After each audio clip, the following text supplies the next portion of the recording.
Hey guys, we're getting back to it with some more Harry Potter and the Sorcerer's Stone. So, we left off on chapter 6, so I'm gonna read a few chapters here. I don't know if we'll be able to read 5 chapters like we did last time because these are pretty long, but let's get into it. We are on chapter 6, and it is. Hold on, let me read that. It is called The Journey from Platform 9 and 3/4. Harry's last month with the Dursleys wasn't fun. True, Dudley was now so scared of Harry he wouldn't stay in the same room, while Aunt Petunia and Uncle Vernon didn't shut Harry in his cupboard, force him to do anything, or shout at him. In fact, they didn't speak to him at all. Half terrified, half furious, they acted as though any chair with Harry in it were empty. Although this was an improvement in many ways, it did become a bit depressing after a while. Harry kept to his room, with his new owl for company. He had decided to call her Hedwig, a name he had found in a history of magic. His school books were very interesting. He lay on his bed reading late into the night, Hedwig swooping in and out of the open window as he pleased. It was lucky that Aunt Petunia didn't come in to vacuum anymore because Hedwig kept bringing back dead mice. Every night before he went to sleep, Harry ticked off another day on the piece of paper he had pinned to the wall, counting down to September the 1st. On the last day of August, he thought he'd better speak to his aunt and uncle about getting to King's Cross Station the next day, so he went down to the living room where they were watching a quiz show on television. He cleared his throat to let them know he was there, and Dudley screamed and ran from the room. Uncle Vernon? Uncle Vernon grunted to show he was listening. Need to be at King's Cross tomorrow to go to Hogwarts. Uncle Vernon grunted again. Would it be all right if you gave me a lift? Grunt. Harry supposed that meant yes. Thank you. He was about to go back upstairs when Uncle Vernon actually spoke. Funny way to get to a wizard's school, the train. Magic carpets all got punctures, have they? Harry didn't say anything. Where is this school, anyway? I don't know, said Harry, realizing this for the first time. He pulled the ticket Hagrid had given him out of his pocket. I just take the train from platform 9 3/4 at 11 o'clock, he read. His aunt and uncle stared. Platform what? 9 3/4? Don't talk rubbish, said Uncle Vernon. There is no platform 9 3/4. It's on my ticket. Barking, said Uncle Vernon. Howling mad, the lot of them. You'll see, you just wait. All right, we'll take you to King's Cross. We're going up to London tomorrow anyway, or I wouldn't bother. Why are you going to London? Harry asked, trying to keep things friendly. Taking Dudley to the hospital, growled Uncle Vernon. Gotta have that ruddy tail removed before he goes to Smeltings. Oh, that's right. He had a pink tail. A little pink pigtail put on by Hagrid.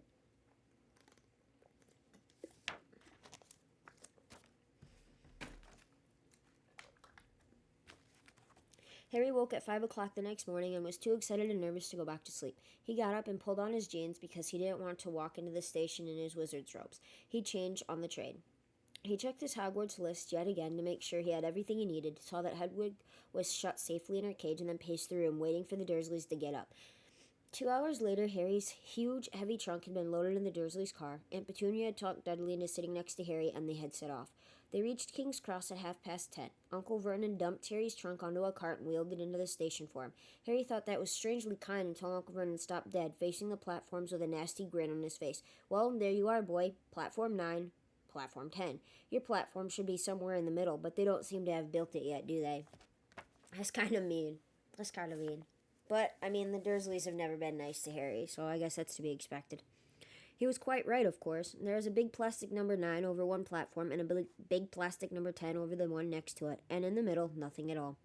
Have a good term, said Uncle Vernon with an even nastier smile. He left without another word.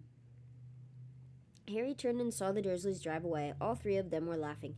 Harry's mouth went rather dry. What on earth was he going to do? He was starting to attract a lot of funny looks because of Hedwig. He'd have to ask someone. It is kind of funny to see somebody walking around with with an owl in a cage. I mean, that's not something you see every day, so especially being like a muggle, that is definitely not something that you would be seeing every day, is an owl in a cage, you know? He stopped the passing guard, but didn't dare mention platform 9 3/4. The guard had never heard of Hogwarts, and when Harry couldn't even tell him what part of the country it was in, he started to get annoyed, as though Harry was being stupid on purpose. Getting desperate, Harry asked for the train that left at 11 o'clock, but the guard said there wasn't one. In the end, the guard strode away, muttering about time wasters. Harry was now trying hard not to panic. According to the large clock over the arrivals board, he had 10 minutes left to get on the train to Hogwarts, and he had no idea how to do it. He was stranded in the middle of a station with a trunk he could hardly lift, a pocket full of wizard money, and a large owl.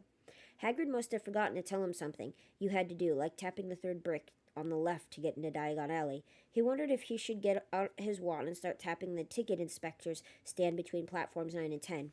At that moment, a group of people passed just behind him, and he caught a few words of what they were saying. Packed with muggles, of course. Harry swung around. The speaker was a plump woman who was talking to 4 boys, all with flaming red hair. Each of them was pushing a trunk like Harry's in front of him, and they had an owl. Heart hammering, Harry pushed his cart after them. They stopped, and so did he, just near enough to hear what they were saying. "Now what's the platform number?" said the boy's mother. 9 3/4, piped the small girl, also red-headed, who was holding her hand. "Mom, can't I go?" "You're not old enough, Ginny. Now be quiet." "All right, Percy, you go first." What looked like the oldest boy marched toward platforms 9 and 10. Harry watched, careful not to blink in case he missed it. But just as the boy reached the dividing barrier between the 2 platforms, a large crowd of tourists came swarming in front of him, and by the time the last backpack had cleared away, the boy had vanished. "Fred, you next," the plump woman said. "I'm not Fred. I'm George," said the boy. "Honestly, woman, you call yourself our mother. Can't you tell I'm George?" "Sorry, George, dear." "Only joking. I am Fred," said the boy, and off he went. His twin called after him to hurry up, and he must have done so because a second later he had gone. But how had he done it? Now the third brother was walking briskly toward the barrier. He was almost there, and then, quite suddenly, he wasn't anywhere. There was nothing else for it. "Excuse me," Harry said to the plump woman. "Hello, dear," she said. "First time at Hogwarts?" Ron's new, too. She pointed at the last and youngest of her sons. He was tall, thin, and gangly with freckles, big hands and feet, and a long nose. "Yes," said Harry. The thing is, I don't know how to get onto the platform," she said kindly, and Harry nodded. "Not to worry," she said. "All you have to do is walk straight at the barrier between platforms 9 and 10. Don't stop, and don't be scared you'll crash into it. That's very important. Best to do it a bit of a run if you're nervous. Go on. Go on now, before Ron." Okay," said Harry. He pushed his trolley around and stared at the barrier. It looked very solid. He started to walk toward it. People jostled him on their way to platforms 9 and 10. Harry walked more quickly. He was going to smash right into that barrier, and then he'd be in trouble. Leaning forward on his cart, he broke into a heavy run. The barrier was coming nearer and nearer. He wouldn't be able to stop. The cart was out of control. He was a foot away. He closed his eyes, ready for the crash. It didn't come. He kept on running. He opened his eyes. A scarlet steam engine was waiting next to the platform, packed with people. A sign overhead said Hogwarts Express, 11 o'clock. Harry looked behind him and saw a wrought iron archway where the barrier had been, with the words "Platform 9 3/4" on it. He had done it. Smoke from the engine drifted over the heads of the chattering crowd, while cats of every color wound around round bleh, while cats of every color wound here and there between their legs. Owls hooted to one another in a disgruntled sort of way over the babble and the scraping of heavy trunks. The first few carriages were already packed with students, some hanging out of the window to talk to their friends, some fighting over seats. Harry pushed his cart off down the platform in search of an empty seat. He pushed a round-faced boy who was saying, "Grant, I've lost my toad again." "Oh, Neville," he heard the old woman sigh. A boy with dreadlocks was surrounded by a small crowd. "Give us a look." "Lee, go on." The boy lifted the lid of a box in his arms, and the people around him shrieked and yelled as something inside poked out a long, hairy leg. Harry pressed on through the crowd until he found an empty compartment near the end of a train. He put Hedwig inside first, and then started to shove and heave his trunk toward the train door. He tried to lift it up the steps, but could hardly raise one end, and twice he dropped it painfully on his foot. Want a hand? It was one of the red-haired twins he'd followed through the barrier. "Yes, please," Harry panted. "Oi, Fred, come here and help." With the twins' help, Harry's trunk was at last tucked away in a corner of the compartment. "Thanks," said Harry, pushing his sweaty hair out of his eyes. "What's that?" said one of the twins, suddenly pointing at Harry's lightning scar. "Blimey," said the other twin. "Are you—" "He is," said the first twin. "Aren't you?" he added to Harry. "What?" said Harry. "Harry Potter," chorused the twins. "Oh, him," said Harry. "I mean, yes, I am." The two boys gawked at him, and Harry felt himself turning red. Then, to his relief, a voice came floating in through the train's open door. "Fred, George, are you there?" "Coming, Mom." With a last look at Harry, the twins hopped off the train. Harry sat down next to the window where, half hidden, he could watch the red-haired family on the platform and hear what they were saying. Their mother had just taken out her handkerchief. "Ron, you've got something on your nose." The youngest boy tried to jerk out of the way, but she grabbed him and began rubbing the end of his nose. "Mom, get off." He wiggled free. "Ah, has Ickle Ronnie got something on his nosey?" said one of the twins. "Shut up," said Ron. "Where's Percy?" said their mother. "He's coming now." The oldest boy came striding into sight. He had already changed into his billowing black Hogwarts robes, and Harry noticed a shiny silver badge on his chest with the letter P on it. Can't stay long, Mother. He said, I'm up front. The prefects have 2 compartments to themselves. Oh, are you a prefect, Percy? Said one of the twins with an air of great surprise. You should have said something. We had no idea. Hang on. I think I remember him saying something about it, said the other twin. Once. Or twice. A minute. All summer. Oh, shut up, said Percy the prefect. How come Percy gets new robes anyway? Said one of the twins. Because he's a prefect, said their mother fondly. All right, dear. Well, have a good term. Send me an owl when you get there. She kissed Percy on the cheek and he left. Then she turned to the twins. Now, you two, this year, you behave yourselves. If I get one more owl telling me you've blown up a toilet or blown up a toilet. We've never blown up a toilet. Great idea though. Thanks, Mom. It's not funny. And look after Ron. Don't worry, Ickle Ronnikins is safe with us. Shut up, said Ron again. He was almost as tall as the twins already, and his nose was still pink where his mother had rubbed it. Hey, Mom, guess what? Guess who we just met on the train? Harry leaned back quickly so they couldn't see him looking. You know that black-haired boy who was near us in the station? Know who he is? Who? Harry Potter. Harry heard the little girl's voice. Oh, Mom, can I go on the train and see him? Mom, oh, please. You've already seen him, Ginny, and the poor boy isn't something you goggle at in a zoo. Is he really, Fred? How do you know? Asked him. Saw his scar. It's really there, like lightning. Poor dear. No wonder he was alone. I wondered. He was ever so polite when he asked how to get onto the platform. Never mind that. Do you think he remembers what you-know-who looks like? Their mother suddenly became very stern. I forbid you to ask him, Fred. No, don't you dare. As though he needs reminding of that on his first day at school. All right, keep your hair on. A whistle sounded. Hurry up, their mother said, and the 3 boys clambered onto the train. They leaned out of the window for her to kiss them goodbye, and their youngest sister began to cry. Don't, Ginny. We'll send you loads of owls. We'll send you a Hogwarts toilet seat. George. Only joking, Mom. You know, it is kind of weird that she didn't question the fact that Harry didn't have anybody with him. Like, he didn't have any parents or guardians or anything. And she just helped him without even asking anything like that. I mean, I'd help somebody too without asking, you know. I mean, not that it's our business, but it's just for like the timeline of how this book is written, it would seem like that would be something that they would ask, you know, like grown-ups and stuff. The train began to move. Harry saw the boy's mother waving, and their sister, half laughing, half crying, running to keep up with the train until it gathered too much speed. Then she fell back and waved. Harry watched the girl and her mother disappear as the train rounded the corner. Houses flashed past the window. Harry felt a great leap of excitement. He didn't know what he was going to, but it had to be better than what he was leaving behind. The door of the compartment slid open and the youngest red-headed boy came in. Anyone sitting here? He asked, pointing at the seat opposite Harry. Everywhere else is full. Harry shook his head and the boy sat down. He glanced at Harry and then looked quickly out of the window, pretending he hadn't looked.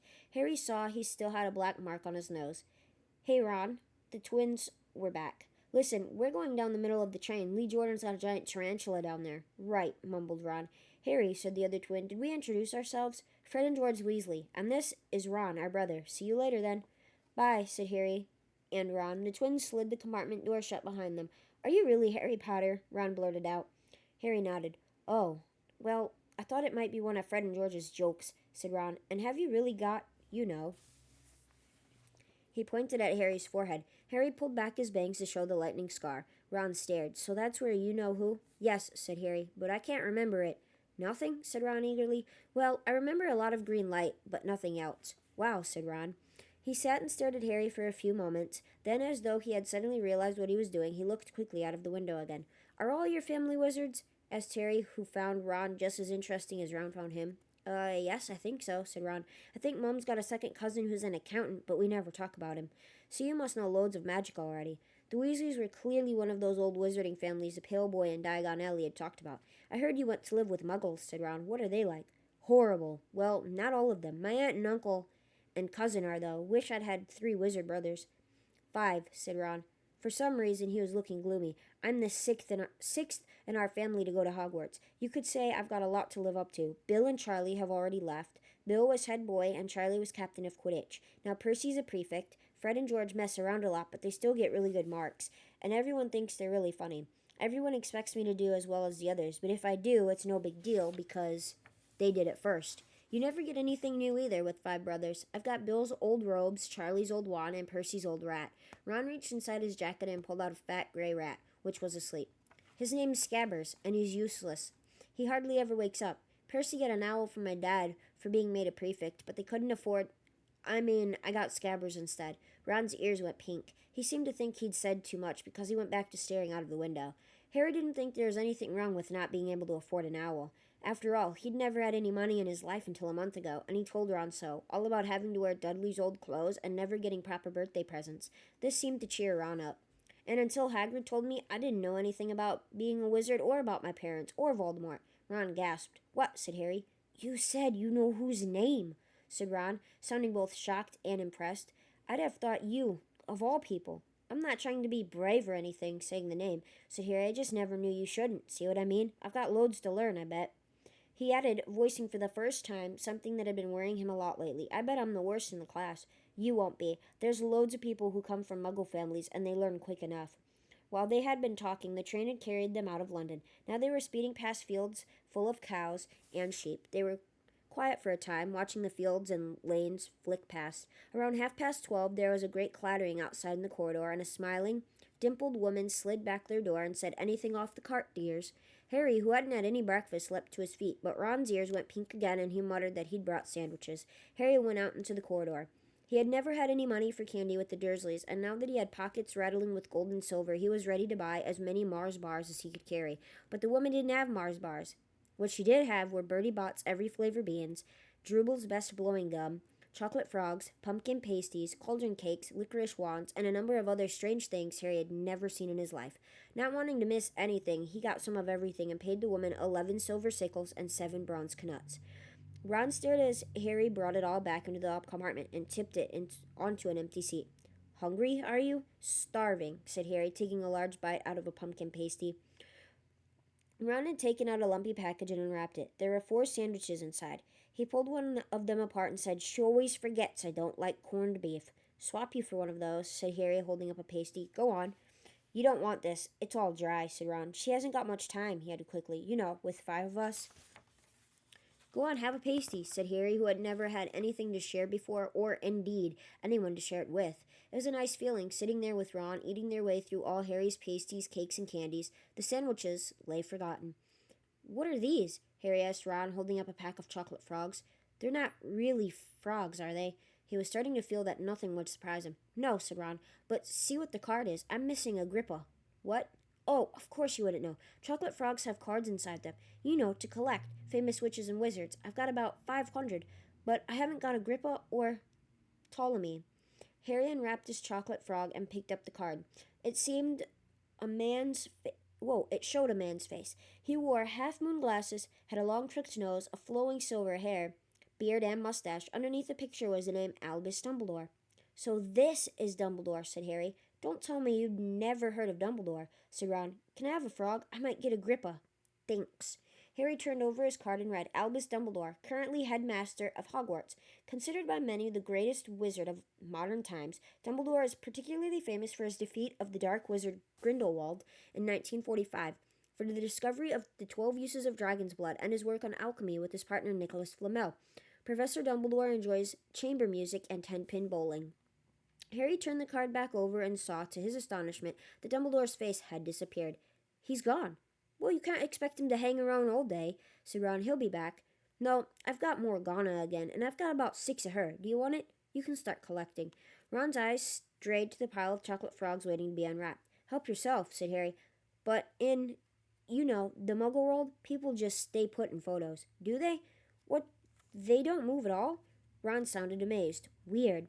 Harry stared as Dumbledore sidled back into the picture on his card and gave him a small smile. Ron was more interested in eating the frogs than looking at the famous witches and wizards cards, but Harry couldn't keep his eyes off them. Soon he had not only Dumbledore and Morgana, but Hengist of Woodcroft, Alberic Grunion, Circe, Paracelsus, and Merlin. He finally tore his eyes away from the Drudius Cleodonia, who was scratching her nose, to open a bag of Bertie Bott's every flavor beans. You want to be careful with those, Ron warned Harry. When they say every flavor, they mean every flavor. You get all the ordinary ones like chocolate and peppermint and marmalade, but then you can get spinach and liver and tripe. George reckons he had a booger-flavored one once. Ron picked up a green bean, looked at it carefully, and bit into a corner. Blah! See? Sprouts. They had a good time eating the every flavor beans. Harry got toast, coconut, baked beans, strawberry, curry, grass, coffee, sardine, and was even brave enough to nibble on the end of a funny gray one Ron wouldn't touch, which turned out to be pepper. The countryside now flying past the window was becoming wilder. The neat fields had gone. Now there were woods, twisting rivers, and dark green hills. I did those every flavor beans once with an ex friend of mine, and I got vomit and rotten eggs and some weird, I think it was dead fish or something like that. Let me tell you, the dead fish threw me over. It was not good. Like, you want to talk about nasty? Like, those things, how they get the flavor of dead fish is beyond me. Like, I don't know how they managed to figure that out, but it is gross. Absolutely gross. There was a knock on the door of the compartment, and the round-faced boy Harry had passed one platform. Ugh. And the round-faced boy Harry had passed on platform 9 3/4 came in. He looked tearful. "Sorry," he said, "but have you seen a toad at all?" When they shook their heads, he wailed, "I've lost him. He keeps getting away from me." "He'll turn up," said Harry. "Yes," said the boy miserably. "Well, if you see him." He left. "Don't know why he's so bothered," said Ron. "If I'd brought a toad, I'd lose it as quick as I could. Mind you, I brought Scabbers, so I can't talk." The rat was still snoozing on Ron's lap. "He might have died, and you wouldn't know the difference," said Ron in disgust. "I tried to turn him yellow yesterday to make him more interesting, but the spell didn't work. I'll show you. Look." He rummaged around in his trunk and pulled out a very battered-looking wand. It was chipped in places, and something white was glistening at the end. Unicorn's hair nearly poking out.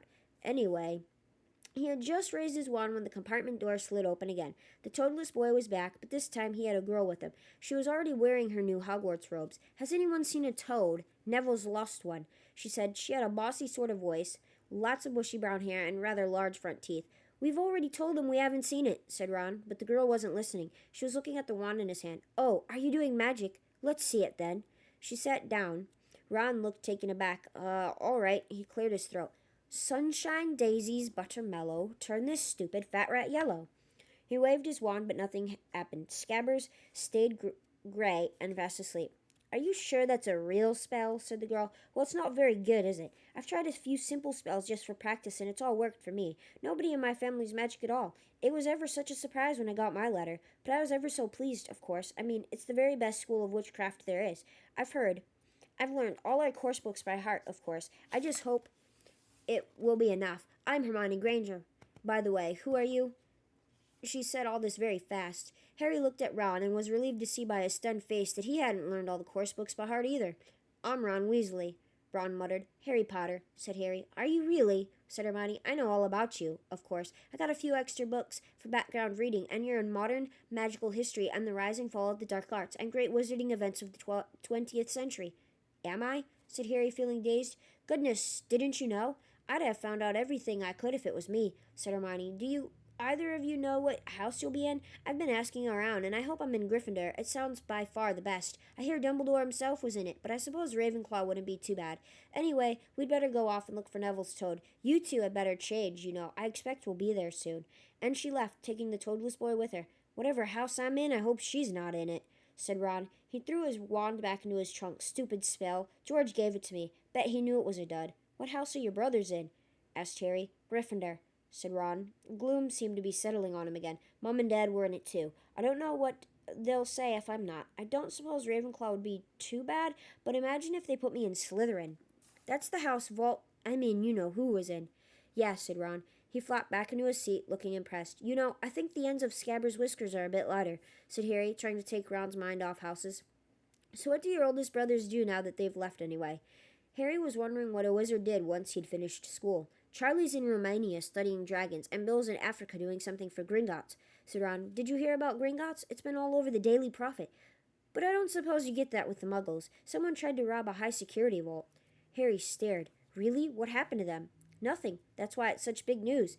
They haven't been caught. My dad says it must have been a powerful dark wizard to get round Gringotts, but they don't think they took anything. That's what's odd. Of course, everyone gets scared when something like this happens, in case you know who's behind it." Harry turned this news over in his mind. He was starting to get a prickle of fear every time you know who was mentioned. He supposed this was all part of entering the magical world, but it had been a lot more comfortable saying Voldemort without worrying. "What's your Quidditch team?" Ron asked. I don't know any," Harry confessed. "What?" Ron looked dumbfounded. "Oh, you wait. It's the best game in the world." And he was off, explaining all about the 4 balls and the positions of the seven players, describing famous games he'd been to with his brothers and the broomstick he'd like to get if he had the money. He was just taking Harry through finer points of the game when the compartment door slid open yet again, but it wasn't Neville the Toadless Boy or Hermione Granger this time.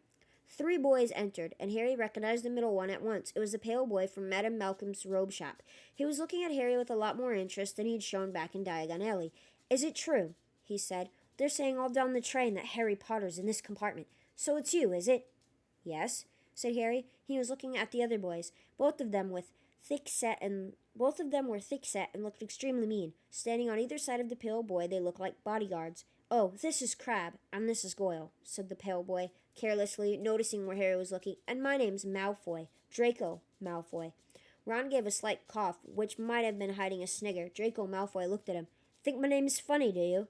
No need to ask who you are. My father told me all the Weasleys have red hair, freckles, and more children than they can afford."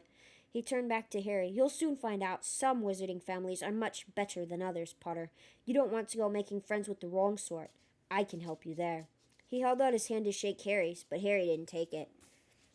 "I don't think I would be friends with somebody that confronted me like that, let alone make a first impression like that."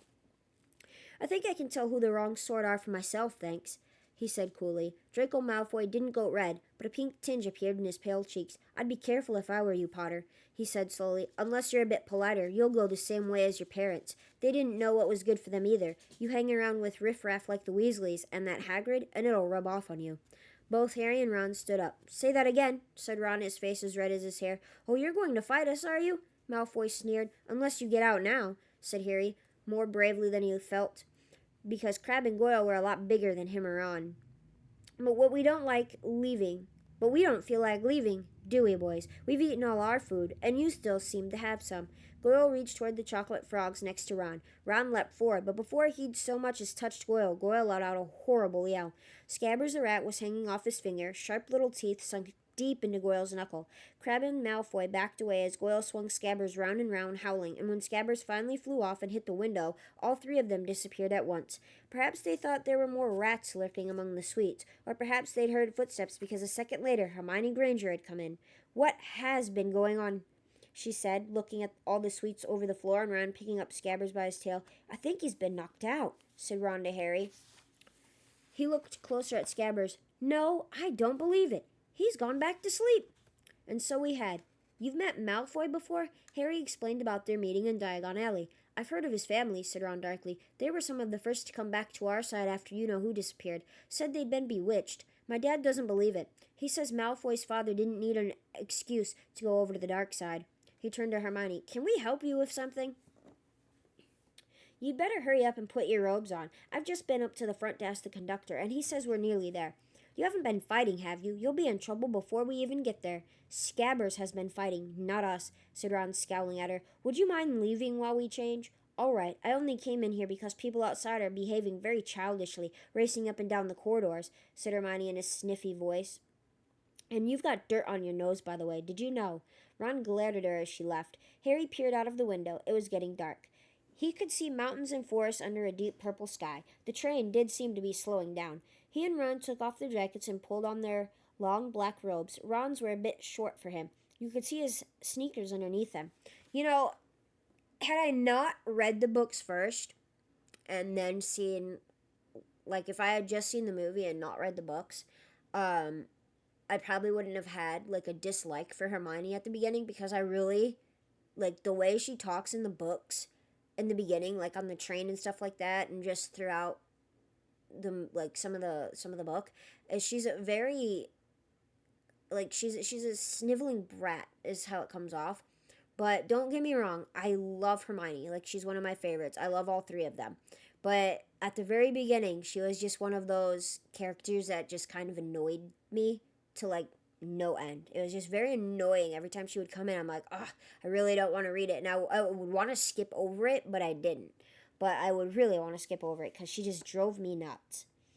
A voice echoed through the train. "We will be reaching Hogwarts in 5 minutes' time. Please leave your luggage on the train. It will be taken to the school separately."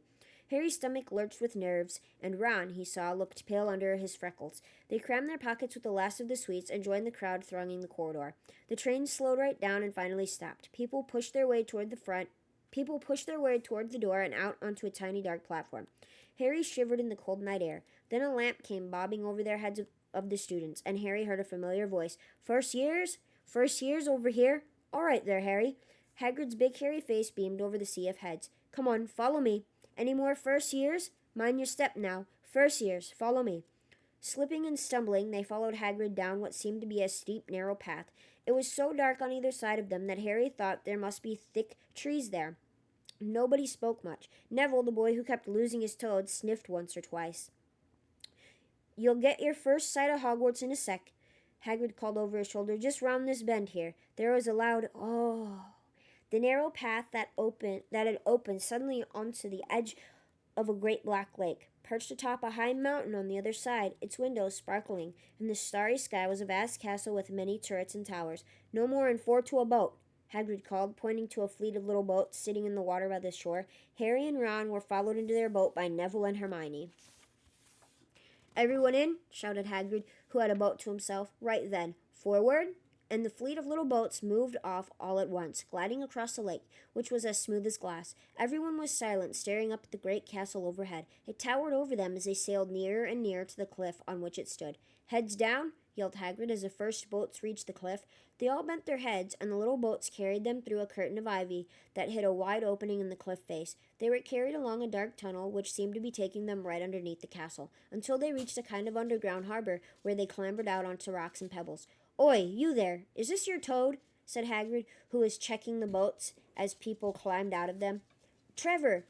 Cried Neville blissfully, holding out his hands. Then they clambered up a passageway in the rock after Hagrid's lamp, coming out at last onto smooth, damp grass right in the shadow of the castle. They walked up a flight of stone steps and crowded around the huge oak front door. Everyone here? You there, still got your toad? Hagrid raised a gigantic fist and knocked 3 times on the castle door.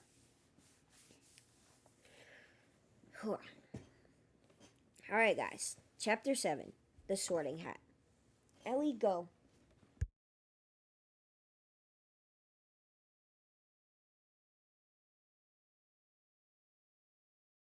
Sorry, guys. Alright. The door swung open at once. A tall, black-haired witch in emerald green robes stood there. She had a very stern face, and Harry's first thought was that this was not someone to cross. The first years, Professor McGonagall, said Hagrid. Thank you, Hagrid. I will take them from here. She pulled the door wide. The entrance hall was so big you could have fit the whole of the Dursleys' house in it. The stone walls were lit with flaming torches like the ones at Gringotts. The ceiling was too high to make out, and the magnificent marble staircase facing them led to the upper floors. They followed Professor McGonagall across the flagged stone floor.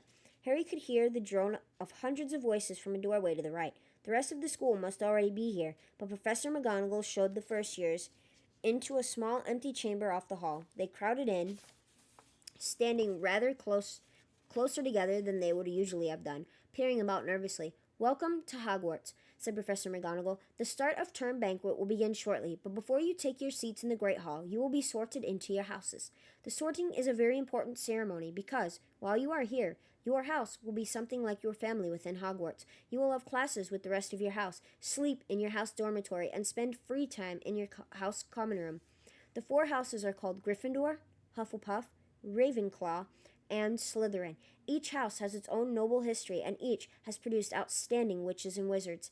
While you are at Hogwarts, your triumphs will earn your house points, while any rule breaking will lose house points. At the end of the year, the house with the most points is awarded the House Cup, a great honor. I hope each of you will be a credit to whichever house becomes yours. The sorting ceremony will take place in a few minutes in front of the rest of the school. I suggest you all smarten yourselves up as much as you can while you are waiting. Her eyes lingered for a moment on Neville's cloak, which was fastened under his left ear, and on Ron's smudged nose. Harry nervously tried to flatten his hair. I shall return when we are ready for you, said Professor McGonagall. Please wait quietly. She left the chamber. Harry swallowed. How exactly do they sort us into houses? He asked Ron. Some sort of test, I think.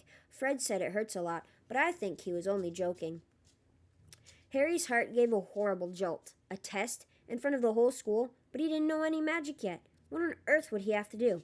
He hadn't expected something like this the moment they arrived. He looked around anxiously and saw that everyone else looked terrified, too. No one was talking much except Hermione Granger, who was whispering very fast about all the spells she'd learned and wondering which one she'd need. Harry tried hard not to listen to her. He'd never been more nervous, never, not even when he'd had to take a school report home to the Dursleys saying that he'd somehow turned his teacher's wig blue. He kept his eyes fixed on the door. Any second now, Professor McGonagall would come back and lead him to his dorm. Then something happened that made him jump about a foot in the air. Several people behind him screamed. "What the?" He gasped. So did the people around him. About 20 ghosts had just streamed through the back wall. Pearly white and slightly transparent, they glided across the room, talking to one another and hardly glancing at the first years. They seemed to be arguing what looked like a fat little monk was saying. "Forgive and forget, I say. We ought to give him a second chance. My dear Friar, haven't we given Peeves all the chances he deserves? He gives us all a bad name, and you know he's not really even a ghost. I say, what are you all doing here?" A ghost wearing a ruff and tights had suddenly noticed the first years. Nobody answered. "New students," said the fat friar, smiling round at them.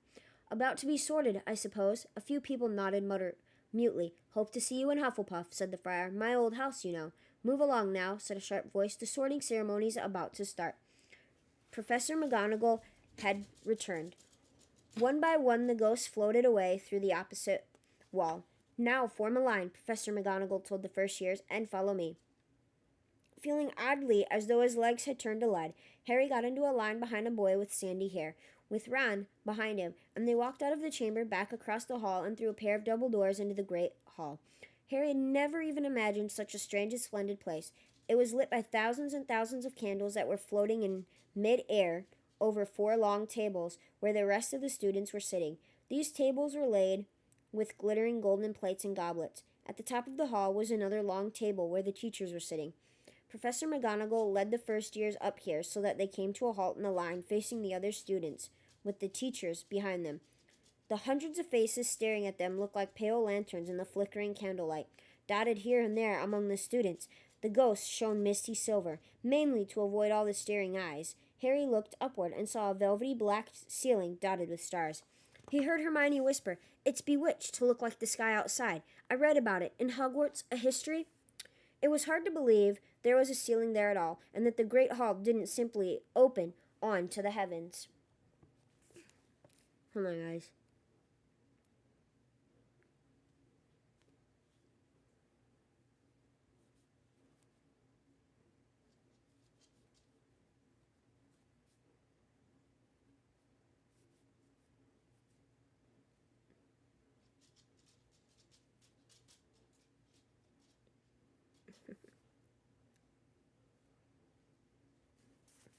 Alright, sorry. I was texting my brother real quick. Alright, Harry quickly looked down again as Professor McGonagall silently placed a 4-legged stool in front of the first years. On top of the stool, she put a pointed wizard's hat. This hat was patched and frayed and extremely dirty. Aunt Petunia wouldn't have let it in the house. Maybe they had to try and get a rabbit out of it, Harry thought wildly. That seemed the sort of thing. Noticing that everyone in the hall was now staring at the hat, he stared at it too. For a few seconds there was complete silence. Then the hat twitched. A rip near the brim opened wide like a mouth, and the hat began to sing. "Oh, you may not think I'm pretty, but don't judge on what you see. I'll eat myself if you can find a smarter hat than me. You can keep your boilers black, your top hat sleek and tall, for I'm the Hogwarts sorting hat, and I can cap them all. There's nothing hidden in your head the sorting hat can't see, so try me on and I will tell you where you ought to be. You might belong in Gryffindor. Where dwell the brave at heart. Their daring, nerve, and chivalry set Gryffindors apart. You might belong in Hufflepuff, where they are just and loyal. Those patient Hufflepuffs are true and unafraid of toil. Or yet in wise old Ravenclaw, if you've a ready mind, where those of wit and learning will always find their kind. Or perhaps in Slytherin you'll make your real friends. Those cunning folk use any means to achieve their ends. So put me on, don't be afraid, and don't get in a flap. You're in safe hands, though I have none, for I'm a thinking cap." The whole hall burst into applause as the hat finished its song. It bowed to each of the 4 tables, and then became quite still again. "So we've just got to try on the hat," Ron whispered to Harry. "I'll kill Fred. He was going on about wrestling a troll." Harry smiled weakly. Yes, trying on the hat was a lot better than having to do a spell, but he did wish they could have tried it on without everyone watching. The hat seemed to be asking rather a lot. Harry didn't feel brave or quick-witted or any of it at the moment. If only the hat had mentioned a house for people who felt a bit queasy, that would have been the one for him. Professor McGonagall now stepped forward holding a long roll of parchment.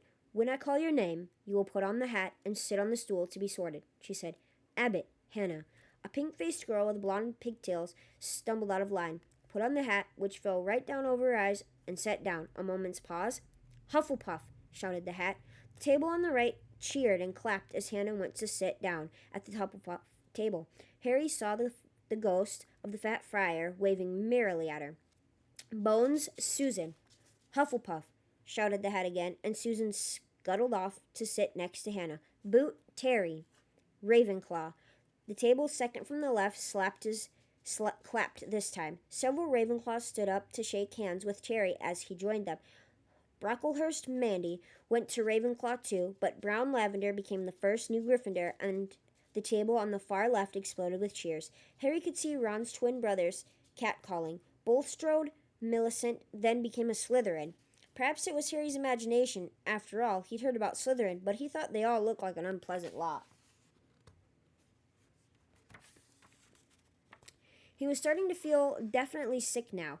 He remembered being picked for teams during gym at his old school. He had always been last to be chosen, not because he was no good, but because no one wanted Dudley to think they liked him. Sorry, I'm checking to see what she's doing. You'll see, that's my dog over there laying on her pillow. Finch Fletchley, Justin, Hufflepuff. Sometimes, Harry noticed, the hat shouted out the house at once, but at others it took a little while to decide. Finnegan Seamus, the sandy-haired boy next to Harry in the line, sat on the stool for almost a whole minute before the hat declared him a Gryffindor. Granger, Hermione. Hermione almost ran to the stool and jammed the hat eagerly on her head. Gryffindor, shouted the hat. Ron groaned. A horrible thought struck Harry, as horrible thoughts always do when you're very nervous. What if he wasn't chosen at all? What if he just sat there with the hat over his eyes for ages until Professor McGonagall jerked it off his head and said there had obviously been a mistake and he'd better get back on the train? When Neville Longbottom, the boy who kept losing his toad, was called, he fell over on his way to the stool. The hat took a long time to decide with Neville. When it finally shouted Gryffindor, Neville ran off, still wearing it, and had to jog back amid gales of laughter to give it to MacDougal Morag. Malfoy swaggered forward when his name was called and got his wish at once. The hat had barely touched his head when it screamed, Slytherin. Malfoy went to join his friends, Crabbe and Goyle, looking pleased with himself. There weren't many people left now. Moon, Knott, Parkinson, then a pair of twin girls, Patel and Patel, then Perks, Sally Ann, and then at last, Potter. Harry. As Harry stepped forward, whispers suddenly broke out like little hissing fires all over the hall. Potter, did she say? The Harry Potter? The last thing Harry saw before the hat drooped over his eyes was the hall full of people craning to get a good look at him. Today is not a good day for reading, that's for sure. I keep stumbling over words. Next second, he was looking at the black inside of the hat. He waited. Said a small voice in his ear. Difficult. Very difficult. Plenty of courage, I see. Not a bad mind, either. There's talent. Oh, my goodness. Yes, and a nice thirst to prove yourself. Now that's interesting. So where shall I put you? Harry gripped the edges of the stool and thought, not Slytherin, not Slytherin. Not Slytherin, eh? Said the small voice. Are you sure? You could be great, you know. It's all here in your head, and Slytherin will help you on the way to greatness. No doubt about that. No. Well, if you are sure, better be Gryffindor. Harry heard the hat shout the last word to the hall, and took off the hat and walked shakily toward the Gryffindor table. He was so relieved to have been chosen and not put in Slytherin, he hardly noticed that he was getting the loudest cheer yet. Percy, the prefect, got up and shook his hand vigorously, while the Weasley twins yelled, We got Potter! We got Potter! Harry sat down opposite the ghost in the ruff he'd seen earlier. The ghost patted his arm, giving Harry the sudden, horrible feeling he just plunged into a bucket of ice-cold water.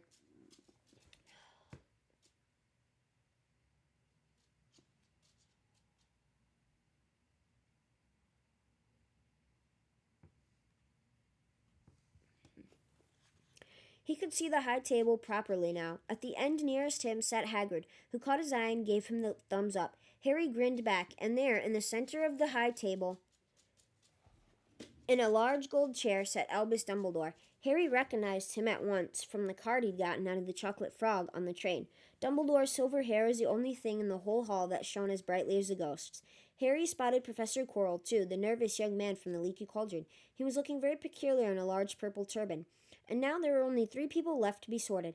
Thomas Dean, a black boy even taller than Ron, joined Harry at the Gryffindor table. Turpine Lisa became a Ravenclaw, and then it was Ron's turn. He was pale green by now. Harry crossed his fingers under the table, and a second later the head had shouted Gryffindor. Harry clapped loudly with the rest as Ron collapsed into the chair next to him. "Well done, Ron. Excellent," said Percy Weasley pompously across Harry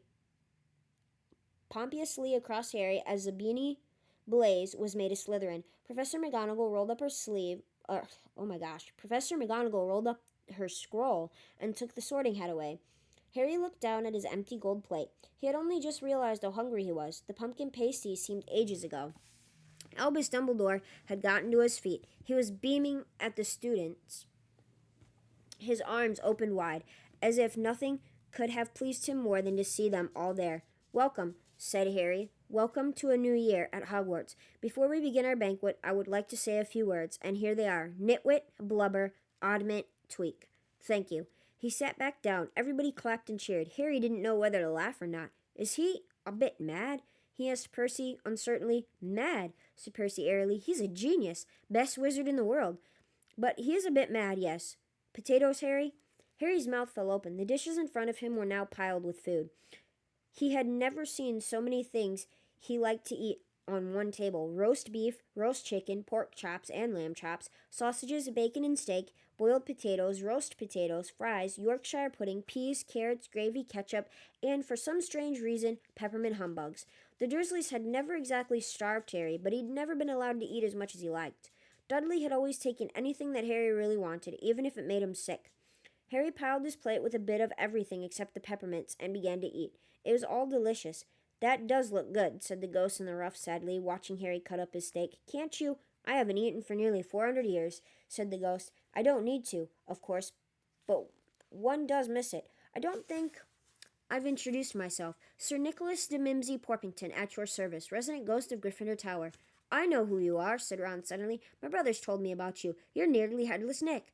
"I would prefer you to call me Sir Nicholas de Mimsy." The ghost began stiffly, but sandy-haired Seamus Finnegan interrupted. "Nearly headless? How can you be nearly headless?" Sir Nicholas looked extremely miffed, as if their little chat wasn't going at all the way he wanted. And that's where the movie and the book differ, because Seamus Finnegan didn't say that in the movie. In the movie, Hermione said it. "Like this," he said irritably. He seized his left ear and pulled. His whole head swung off his neck and fell onto his shoulder as if it was on a hinge. Someone had obviously tried to behead him, but not done it properly. Looking pleased at the stunned looks on their faces, Nearly Headless Nick flipped his head back onto his neck, coughed, and said, "So, new Gryffindors, I hope you're going to help us win the House Cup Championship this year. Gryffindors have never gone so long without winning. Slytherins have got the cup 6 years in a row. The Bloody Baron's becoming almost unbearable. He's the Slytherin ghost." Harry looked over at the Slytherin table and saw a horrible ghost sitting there with blank staring eyes, a gaunt face, and robes stained with silver blood. He was right next to Malfoy, who Harry was pleased to see didn't look too pleased with the seating arrangements. "How did he get covered in blood?" asked Seamus with great interest. "I've never asked," said Nearly Headless Nick delicately. When everyone had eaten as much as they could, the remains of the food faded from the plates, leaving them sparkling clean as before. A moment later, the desserts appeared. Blocks of ice cream in every flavor you could think of: apple pies, treacle tarts, chocolate eclairs, and jam donuts, trifle, strawberries, jello, rice pudding. As Harry helped himself to a treacle tart, the talk turned to their families. "I'm half and half," said Seamus. "My dad's a muggle. Mum didn't tell him she was a witch till after they were married. Bit of a nasty shock for him." The others laughed. "What about you, Neville?" said Ron. "Well, my gran brought me up, and she's a witch," said Neville, "but the family thought I was all muggle for ages. My great-uncle Algy kept trying to catch me off my guard and force some magic out of me. He pushed me off the end of Blackpool Pier once. I nearly drowned, but nothing happened until I was 8.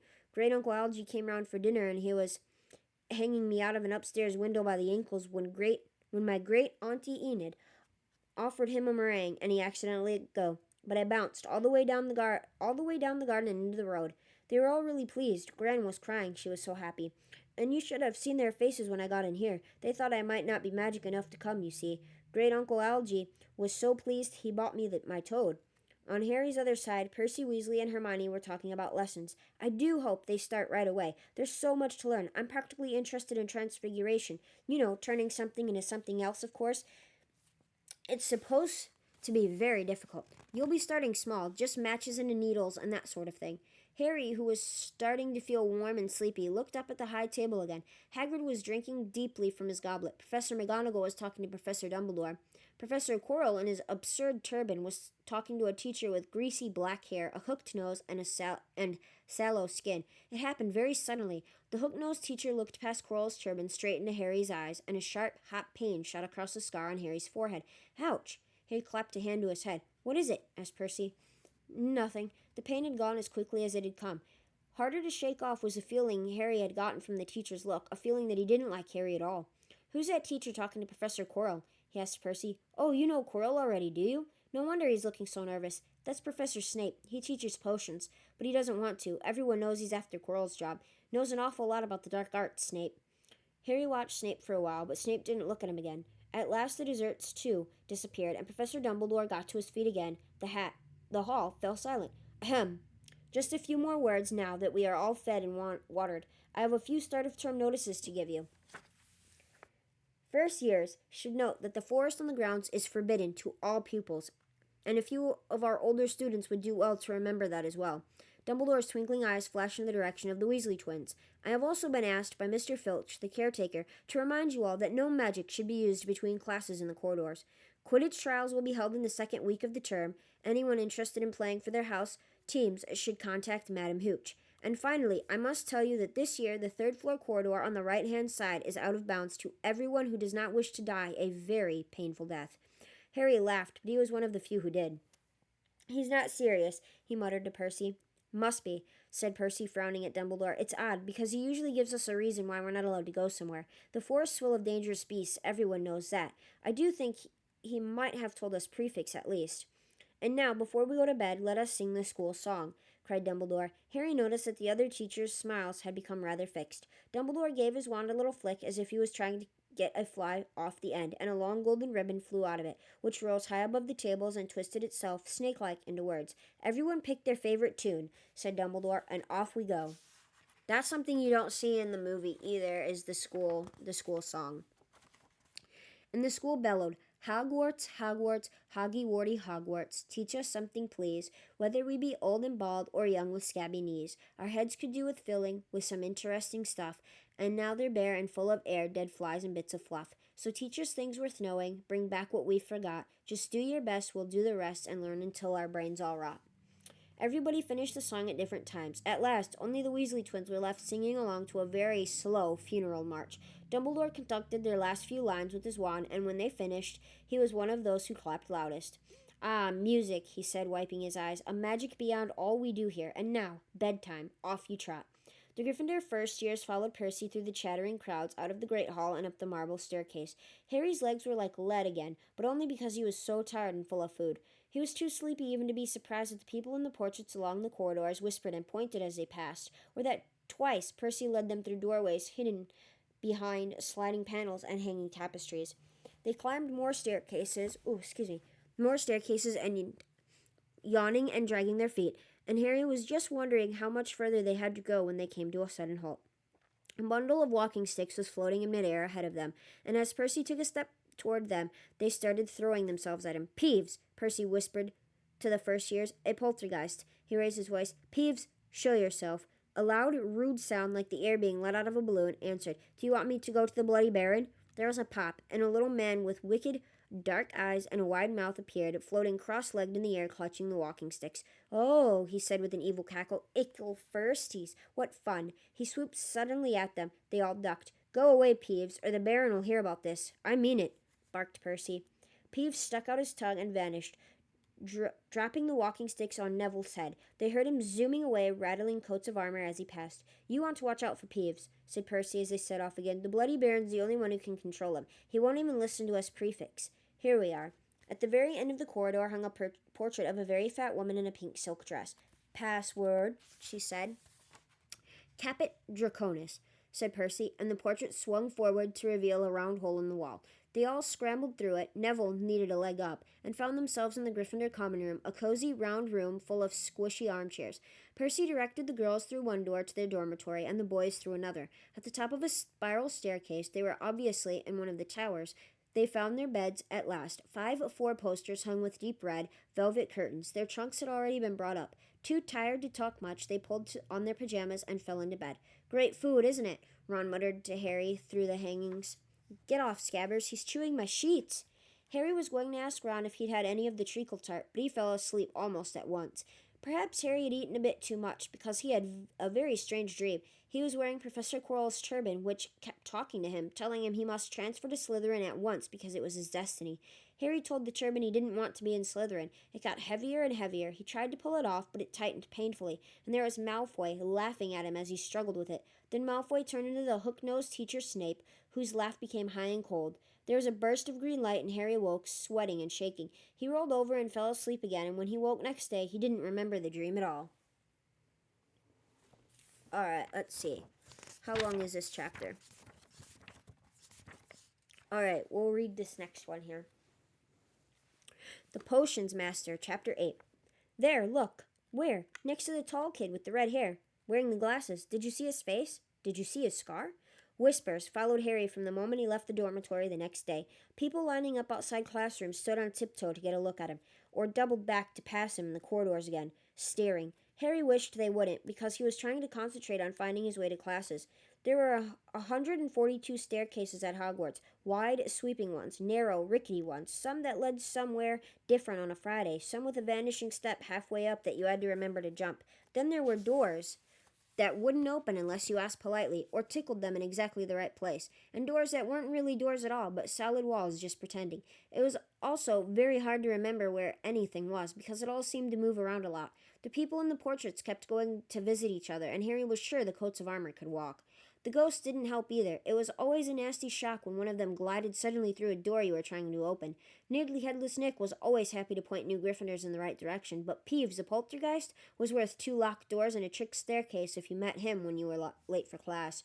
He would drop waste paper baskets on your head, pull rugs from under your feet, pelt you with bits of chalk, or sneak up behind you, invisible, grab your nose and screech, "Gotcha, conk."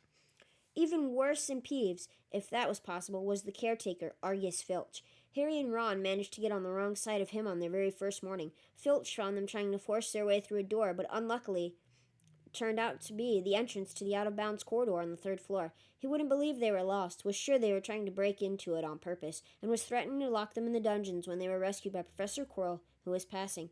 Filch owned a cat called Mrs. Norris, a scrawny, dust-colored creature with bulging, lamp-like eyes just like Filch's. She patrolled the corridors alone. Break a rule in front of her, put just one toe out of line, and she'd whisk off for Filch, who'd appear wheezing 2 seconds later.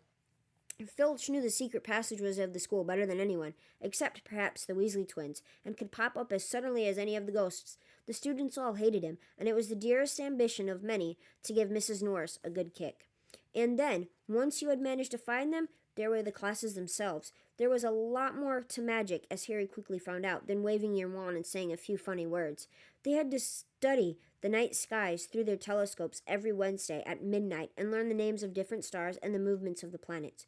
3 times a week they went out to the greenhouses behind the castle to study herbology with a dumpy little witch called Professor Sprout, where they learned how to take care of all the strange plants and fungi and found out what they were used for.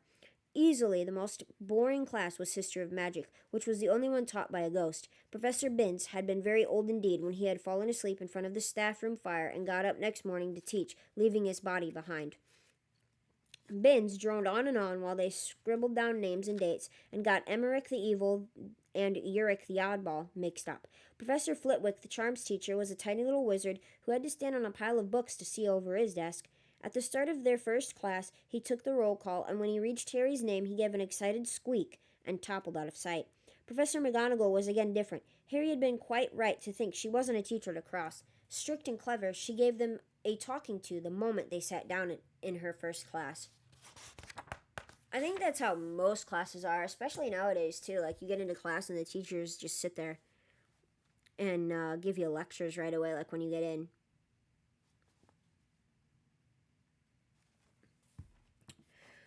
Transfiguration is some of the most complex and dangerous magic you will learn at Hogwarts, she said. Anyone messing around in my class will leave and not come back. You have been warned. Then she changed her desk into a pig and back again. They were all very impressed and couldn't wait to get started, but soon realized they weren't going to be changing the furniture into animals for a long time. After taking a lot of complicated notes, they were each given a match and started trying to turn it into a needle. By the end of the lesson, only Hermione Granger had made any difference to her match. Professor McGonagall showed the class how it had gone all silvery and pointy and gave Hermione a rare smile. The class everyone had really been looking forward to was Defense Against the Dark Arts, but Quirrell's lessons turned out to be a bit of a joke. His classroom smelled strongly of garlic, which everyone said was to ward off a vampire he'd met in Romania, and was afraid would be coming back to get him one of these days. His turban, he told them, had been given to him by an African prince as a thank you for getting rid of a troublesome zombie, but they weren't sure they believed this story. For one thing, when Seamus Finnegan asked eagerly to hear how Quirrell had fought off the zombie, Quirrell went pink and started talking about the weather. For another, they had noticed that a funny smell hung around the turban, and the Weasley twins insisted that it was stuffed full of garlic as well, so that Quirrell was protected wherever he went. Harry was very relieved to find out that he wasn't miles behind everyone else. Lots of people had come from Muggle families, and like him, hadn't had any idea that they were witches and wizards. There was so much to learn that even people like Ron didn't have much of a head start. Friday was an important day for Harry and Ron. They finally managed to find their way down to the Great Hall for breakfast without getting lost once. "What have we got today?" Harry asked Ron as he poured sugar on his porridge. "Double potions with the Slytherins," said Ron. "Snape's head of Slytherin House. They say he always favors them. We'll be able to see if it's true." "Wish McGonagall favored us," said Harry. Professor McGonagall was head of Gryffindor House, but it hadn't stopped her from giving them a huge pile of homework the day before. Just then, the mail arrived. Harry had gotten used to this by now, but it had given him a bit of a shock on the first morning, when about 100 owls had suddenly streamed into the Great Hall during breakfast, circling the tables until they saw their owners and dropped letters and packages onto their laps. Hedwig hadn't brought Harry anything so far. She sometimes flew in to nibble his ear and have a bit of toast before going off to sleep in the owlry with the other school owls. This morning, however, she fluttered down between the marmalade and the sugar bowl and dropped a note onto Harry's plate. Harry tore it open at once. It said in a very untidy scrawl, "Dear Harry, I know you get Friday afternoons off, so would you like to come and have a cup of tea with me around 3? I want to hear all about your first week. Send us an answer back with Hedwig, Hagrid." Harry borrowed Ron's quill, scribbled "Yes, please, see you later" on the back of the note, and sent Hedwig off again. It was lucky that Harry had tea with Hagrid to look forward to, because the potions lesson turned out to be the worst thing that had happened to him so far. At the start of term banquet, Harry had gotten the idea that Professor Snape disliked him. By the end of the first potions lesson, he knew he'd been wrong. Snape didn't dislike Harry. He hated him. Potions lessons took place down in one of the dungeons. It was colder here than up in the main castle, and would have been quite creepy enough without the pickled animals floating in glass jars all around the walls. Snape, like Flitwick, started the class by taking the roll call, and like Flitwick, he paused at Harry's name. "Ah, yes," he said softly, "Harry Potter, our new celebrity." Draco Malfoy and his friends, Crabbe and Goyle, sniggered behind their hands. Snape finished calling the names and looked up at the class. His eyes were black like Hagrid's, but they had none of Hagrid's warmth. They were cold and empty, and made you think of dark tunnels. "You are here to learn the subtle science and exact art of potion making," he began. He spoke in barely more than a whisper, but they caught every word. Like Professor McGonagall, Snape had the gift of keeping a class silent without effort.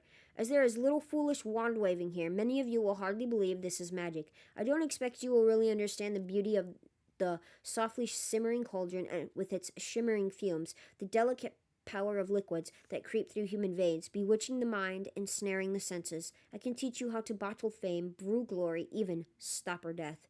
If you aren't as big a bunch of dunderheads as I usually have to teach." More silence followed this little speech. Harry and Ron exchanged looks with raised eyebrows. Hermione Granger was on the edge of her seat and looked desperate to start proving that she wasn't a dunderhead. "Potter," said Snape suddenly, "what would I get if I added powdered root of asphodel to an infusion of wormwood?" "Powdered root of what to an infusion of what?" Harry glanced at Ron, who looked as stumped as he was. Hermione's hand had shot into the air. "I don't know, sir," said Harry. Snape's lips curled into a sneer. "Tut, tut. Fame clearly isn't everything." He ignored Hermione's hand. "Let's try again. Potter, where would you look if I told you to find me a bezoar?" Hermione stretched her hand as high into the air as it would go without her leaving her seat. But Harry didn't have the faintest idea what a bezoar was. He tried not to look at Malfoy, Crabbe, and Goyle, who were shaking with laughter. "I don't know, sir." "Thought you wouldn't open a book before coming, eh, Potter?" Harry forced himself to keep looking straight into those cold eyes. He had looked through his books at the Dursleys, but he didn't. But did Snape expect him to remember everything in 1,000 magical herbs and fungi? Snape was still ignoring Hermione's quivering hand. What is the difference, Potter, between monkshood and wolfsbane? At this, Hermione stood up, her hand stretching toward the dungeon ceiling. I don't know, said Harry quietly. I think Hermione does, though. Why don't you try her? A few people laughed. Harry caught Seamus's eye, and Seamus winked. Snape, however, was not pleased. Sit down, he snapped at Hermione. For your information, Potter, asphodel and wormwood make a sleeping potion so powerful it is known as the Draught of Living Death. A bezoar is a stone taken from the stomach of a goat, and it will save you from most poisons. As for monkshood and wolfsbane, they are the same plant, which also goes by the name of aconite. Well, why aren't you all copying that down? There was a sudden rummaging of quills and parchment over the noise. Snape said, and a point will be taken from Gryffindor House for your cheek, Potter. Things didn't improve for the Gryffindors as the potions lesson continued. Snape put them all into pairs and set them to mixing a simple potion to cure boils. He swept around in his long black cloak, watching them weigh dried needles and crush snake fangs, criticizing almost everyone except Malfoy, whom he seemed to like. He was just telling everyone to look at the perfect way Malfoy had stewed his horned slugs, when clouds of acid-green smoke and a loud hissing filled the dungeon. Neville had somehow managed to melt Seamus's cauldron into a twisted blob, and their potion was seeping across the stone floor, burning holes in people's shoes.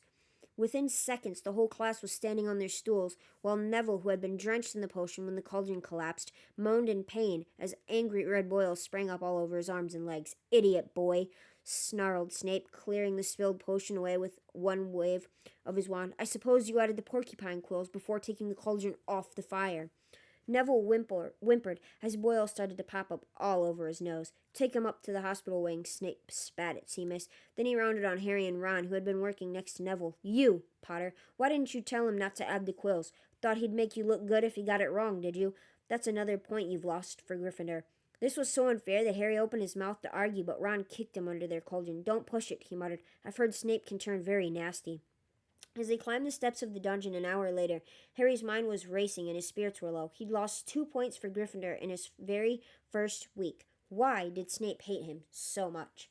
That's crazy that a teacher would do that.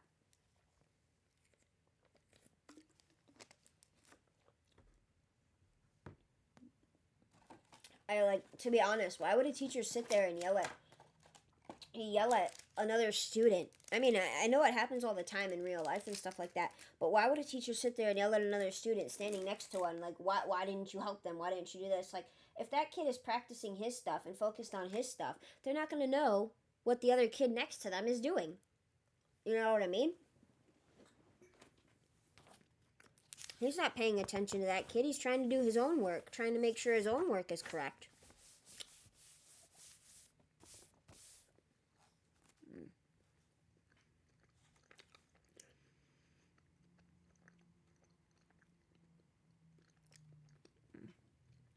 "Cheer up," said Ron. "Snape's always taking points off Fred and George. Can I come and meet Hagrid with you?" At 5 to 3, they left the castle and made their way across the grounds. Hagrid lived in a small wooden house on the edge of the Forbidden Forest. A crossbow and a pair of galoshes were outside the front door. When Harry knocked, they heard a frantic scrambling from inside and several booming barks. Then Hagrid's voice rang out, saying, "Back, Fang, back!" Hagrid's big, hairy face appeared in the crack as he pulled the door open. "Hang on," he said. "Back, Fang." He let them in, struggling to keep a hold on the collar of an enormous black boarhound. There was only one room inside. Hams and pheasants were hanging from the ceiling. A copper kettle was boiling on the open fire, and in the corner stood a massive bed with a patchwork quilt over it. "Make yourselves at home," said Hagrid, letting go of Fang, who bounded straight at Ron and started licking his ears. Like Hagrid, Fang was clearly not as fierce as he looked. "This is Ron," Harry told Hagrid, who was pouring boiling water into a large teapot and putting rock cakes onto a plate. "Another Weasley, eh?" said Hagrid, glancing at Ron's freckles. I spent half me life chasing your twin brothers away from the forest." The rock cakes were shapeless lumps with raisins that almost broke their teeth, but Harry and Ron pretended to be enjoying them as they told Hagrid all about their first lessons. Fang rested his head on Harry's knee and drooled all over his robes. Harry and Ron were delighted to hear Hagrid call Filch that old git. "And as for that cat, Mrs. Norris, I'd like to introduce her to Fang sometime. Do you know every time I go up to the school she follows me everywhere? Can't get rid of her. Filch puts her up to it." Harry told Hagrid about Snape's lesson. Hagrid, like Ron, told Harry not to worry about it, that Snape liked hardly any of his students. "But he seemed to really hate me." "Rubbish," said Hagrid. "Why should he?" Yet Harry couldn't help thinking that Hagrid didn't quite meet his eyes when he said that. "How's your brother Charlie?" Hagrid asked Ron. "I liked him a lot. Great with animals." Harry wondered if Hagrid had changed the subject on purpose. While Ron told Hagrid all about Charlie's work with dragons, Harry picked up a piece of paper that was lying on the table under the tea cozy. It was a cutting from the Daily Prophet. Gringotts break-in latest. Investigations continue into the break-in at Gringotts on 31st July, widely believed to be the work of dark wizards or witches unknown. Gringotts goblins today insisted that nothing had been taken. The vault that was searched had in fact been emptied the same day. "But we're not telling you what was in there, so keep your noses out of it if you know it's good for you," said a Gringotts spokesgoblin this afternoon. Harry remembered Ron telling him on the train that someone had tried to rob Gringotts, but Ron hadn't mentioned the date. "Hagrid," said Harry, "that Gringotts break-in happened on my birthday. It might have been happening while we were there." There was no doubt about it. Hagrid definitely didn't meet Harry's eyes this time. He grunted and offered him another rock cake. Harry read the story again. The vault that was searched had in fact been emptied earlier that same day.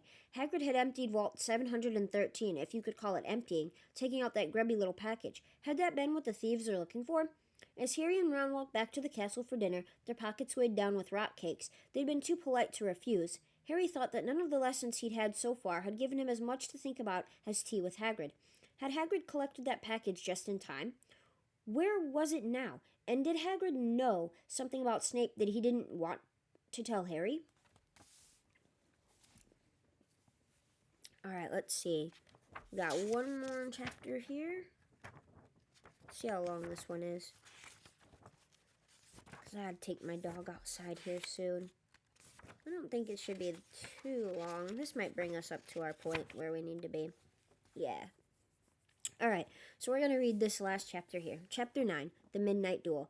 Harry had never believed he would meet a boy he hated more than Dudley. But that was before he met Draco Malfoy. Still, first-year Gryffindors only had potions with the Slytherins, so they didn't have to put up with Malfoy much. Or at least, they didn't until they spotted a notice pinned up in the Gryffindor common room that made them all groan.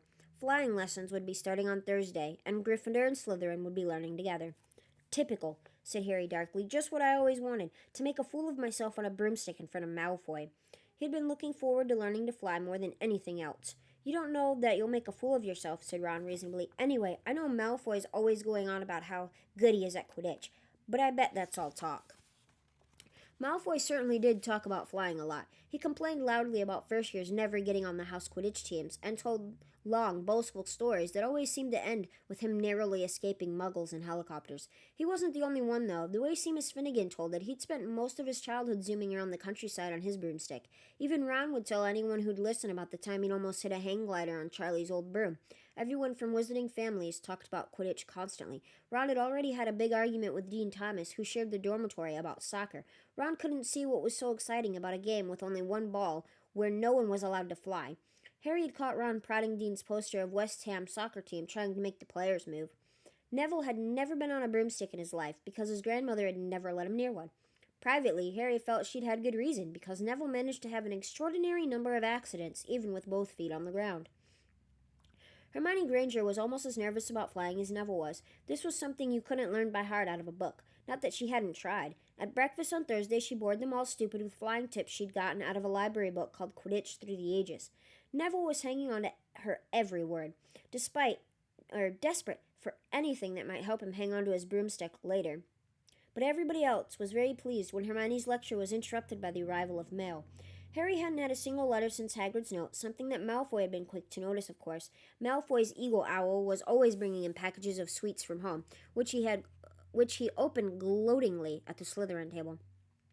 A barn owl brought Neville a small package from his grandmother. He opened it excitedly and showed them a glass ball the size of a large marble, which seemed to be full of white smoke. "It's a Remembrall," he explained. "Gran knows I forget things. This tells you if there's something you've forgotten to do. Look, you hold it tight like this, and if it turns red—" "Oh." His face fell, because the Remembrall had suddenly glowed scarlet. "You've forgotten something." Neville was trying to remember what he'd forgotten when Draco Malfoy, who was passing the Gryffindor table, snatched the Remembrall out of his hand. Harry and Ron jumped to their feet. They were half hoping for a reason to fight Malfoy, but Professor McGonagall, who could spot trouble quicker than any teacher in the school, was there in a flash. "What's going on?"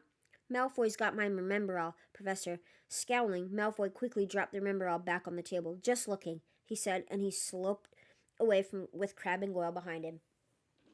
At 3:30 that afternoon, Harry, Ron, and the other Gryffindors hurried down the front steps onto the grounds for their first flying lesson. It was a clear, breezy day, and the grass rippled under their feet as they marched down the sloping lawns toward a smooth, flat lawn on the opposite side of the grounds to the forbidden forest, whose trees were swaying darkly in the distance. The Slytherins were already there, and so were 20 broomsticks lying in neat lines on the ground. Harry had heard Fred and George Weasley complain about the school brooms, saying that some of them started to vibrate if you flew too high, or always flew slightly to the left. Their teacher, Madam Hooch, arrived. She had short gray hair and yellow eyes like a hawk. "Well, what are you all waiting for?" she barked. "Everyone stand by a broomstick. Come on, hurry up." Harry glanced down at his broom. It was old, and some of the twigs stuck out at odd angles. Stick out your right hand over your broom," called Madam Hooch at the front, "and say, 'up.'" "Up," everyone shouted. Harry's broom jumped into his hand at once, but it was one of the few that did. Hermione Granger's had simply rolled over on the ground, and Neville's hadn't moved at all. Perhaps brooms, like horses, could tell when you were afraid, thought Harry. There was a quiver in Neville's voice that said only too clearly that he wanted to keep his feet on the ground. Madam Hooch then showed them how to mount their brooms without sliding off the end, and walked up and down the rows correcting their grips. Harry and Ron were delighted when she told Malfoy he'd been doing it wrong for years. "Now when I blow my whistle, you kick off from the ground, hard," said Madam Hooch. "Keep your brooms steady, rise a few feet, and then come straight back down by leaning forward slightly. On my whistle, 3, 2, but Neville, nervous and jumpy and frightened of being left on the ground, pushed off hard before the whistle had touched Madam Hooch's lips. "Come back, boy," she shouted, but Neville was rising straight up like a cork shot out of the bottle.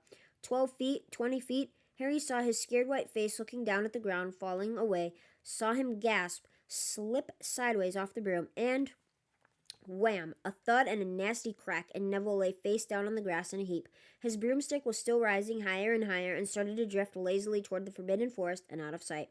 Madam Hooch was bending over Neville, her face as white as his. "Broken wrist," Harry heard her mutter. "Come on, boy. It's all right. Up you get." How you get a broken wrist and not fucking be screaming in pain? Let alone, like, crying or something. I get a broken wrist, I'd be in pain. She turned to the rest of the class. "None of you is to move while I take this boy to the hospital wing. You leave those brooms where they are, or you'll all be out of Hogwarts before you can say Quidditch. Come on, dear." Neville, his face tear-streaked, clutching his wrist, hobbled off with Madam Hooch, who had her arm around him. No sooner were they out of earshot than Malfoy burst into laughter. "Did you see his face? The great lump?" The other Slytherins joined in. "Shut up, Malfoy," snapped Pavarti Patel. "Oh, sticking up for Longbottom," said Pansy Parkinson, a hard-faced Slytherin girl. "Never thought you'd like fat little crybabies, Pavarti." "Look," said Malfoy, darting forward and snatching something out of the grass. "It's that stupid thing Longbottom's Gran sent him." The Rememberall glittered in the sun as he held it up. "Give it that here, Malfoy," said Harry quietly. Everyone stopped talking to watch. Malfoy smiled nastily. "I think I'll leave it somewhere for Longbottom to find. How about up a tree?" And they don't say up a tree in the movie either. He says on the roof. "Give it here," Harry yelled, but Malfoy had leapt onto his broomstick and taken off. He hadn't been lying. He could fly well. Hovering level with the topmost branches of an oak, he called, "Come and get it, Potter." Harry grabbed his broom. "No," shouted Hermione Granger. "Madam Hooch told us not to move. You'll get us all into trouble." Harry ignored her. Blood was pounding in his ears. He mounted the broom and kicked hard against the ground, and up he soared. Air rushed through his hair, and his robes whipped out behind him. And in a rush of fierce joy, he realized he'd found something he could do without being taught. This was easy. This was wonderful. He pulled his broomstick up a little to take it even higher, and heard screams and gasps of girls back on the ground and an admiring whoop from Ron. He turned his broomstick sharply to face Malfoy in midair. Malfoy looked stunned. "Give it here," Harry called, "or I'll knock you off that broom." "Oh, yeah?" said Malfoy, trying to sneer, but looking worried. Harry knew somehow what to do. He leaned forward and grasped the broom tightly in both hands, and it shot toward Malfoy like a javelin. Malfoy only just got out of the way in time. Harry made a sharp-about face and held the broom steady. A few people below were clapping. "No, Crabbe and Goyle up here to save your neck, Malfoy," called Harry. The same thought seemed to have struck Malfoy. "Catch it if you can, then," he shouted, and threw the glass ball high into the air and streaked back toward the ground. Harry saw, as though in slow motion, the ball rise up in the air and then start to fall. He leaned forward and pointed his broom handle down. Next second, he was gathering speed in a steep dive, racing the wall. Wind whistled in his ears, mingled with the screams of people watching. He stretched out his hand a foot from the ground and caught it just in time to pull his broom straight, and he toppled gently under the grass with the membrel clutched safely in his fist. Harry Potter! His heart sank faster than he just dived. Professor McGonagall was running toward them. He got to his feet, trembling. Never, in all my time at Hogwarts. Professor McGonagall was almost speechless with shock, and her glasses flashed furiously. How dare you? Might have broken your neck. It wasn't his fault, Professor. Be quiet, Miss Patel. But Malfoy, that's enough. Mr. Weasley, Potter, follow me, now. Harry caught sight of Malfoy, Crabbe, and Goyle's triumphant faces as he left, walking numbly in Professor McGonagall's wake as she strode toward the castle. He was going to be expelled, he just knew it. He wanted to say something to defend himself, but there seemed to be something wrong with his voice. Professor McGonagall was sweeping along without even looking at him. He had to jog to keep up. Now he'd done it. He hadn't even lasted 2 weeks. He'd be packing his bags in 10 minutes. What would the Dursleys say when he turned up on the doorstep? Up the front steps, up the marble staircase, inside, and still Professor McGonagall didn't say a word to him. She wrenched open doors and marched along corridors with Harry trotting miserably behind her. Maybe she was taking him to Dumbledore. He thought of Hagrid, expelled, but allowed to stay on as gamekeeper. Perhaps he could be Hagrid's assistant. His stomach twisted as he imagined it, watching Ron and the others becoming wizards while he stumped around the grounds carrying Hagrid's bag. Professor McGonagall stopped outside a classroom. She opened the door and poked her head inside. Excuse me, Professor Flitwick, could I borrow wood for a moment? Wood? Thought Harry, bewildered. Was wood a cane she was going to use on him? But Wood turned out to be a person, a burly fifth-year boy who came out of Flitwick's class, looking confused. Follow me, you two, said Professor McGonagall, and they marched on up the corridor, Wood looking curiously at Harry. In here. Professor McGonagall pointed them into a classroom that was empty except for Peeves, who was busy writing rude words on the blackboard. Out, Peeves, she barked. Peeves threw the chalk into a bin, which clanged loudly, and he swooped out, cursing. Professor McGonagall slammed the door behind him and turned to face the two boys. Potter, this is Oliver Wood. Wood, I found you a seeker. Wood's expression changed from puzzlement to delight. Are you serious, Professor? Absolutely, said Professor McGonagall crisply. This boy's a natural. I've never seen anything like it. Was that your first time on a broomstick, Potter? Harry nodded silently. He didn't have a clue what was going on, but he didn't seem to be being expelled, and some of the feeling started coming back to his legs. He caught that thing in his hand after a 50-foot dive, Professor McGonagall told Wood. Didn't even scratch himself. Charlie Weasley couldn't have done it. Wood was now looking as though all his dreams had come true at once. Ever seen a game of Quidditch, Potter? He asked excitedly. Wood's captain of the Quidditch team, Professor McGonagall explained. He's just the build for a seeker, too, said Wood, now walking around Harry and staring at him. Light, speedy. We'll have to get him a decent broom, Professor. A Nimbus 2000 or a Clean Sweep 7, I'd say. I shall speak to Professor Dumbledore and see if we can't bend the first-year rule. Heaven knows we need a better team than last year. Flattened in the last match by Slytherin. I couldn't look Severus Snape in the face for weeks. Professor McGonagall peered sternly over her glasses at Harry. I want to hear you're training hard, Potter, or I may change my mind about punishing you. Then she suddenly smiled. Your father would have been proud, she said. He was an excellent Quidditch player himself. You're joking. It was dinner time. Harry had just finished telling Ron what had happened when he'd left the grounds with Professor McGonagall. Ron had a piece of steak and kidney pie halfway to his mouth. Both he'd forgotten all about. Seeker, he said, but first years never. You must be the youngest house player in about a century, said Harry, shoveling pie into his mouth. He felt particularly hungry after the excitement of the afternoon. Wood told me. Ron was so amazed, so impressed. He just sat and gaped at Harry. I start training next week, said Harry. Only don't tell anyone. Wood wants to keep it a secret. Fred and George Weasley now came into the hall, spotted Harry, and hurried over. Well done, said George in a low voice. Wood told us. We're on the team, too. Beaters. I tell you, we're going to win that Quidditch Cup for sure this year, said Fred. We haven't won since Charlie left, but this year's team is going to be brilliant. You must be good, Harry. Wood is almost skipping when he told us. Anyway, we've got to go. Lee Jordan reckons he's found a new secret passageway out of the school.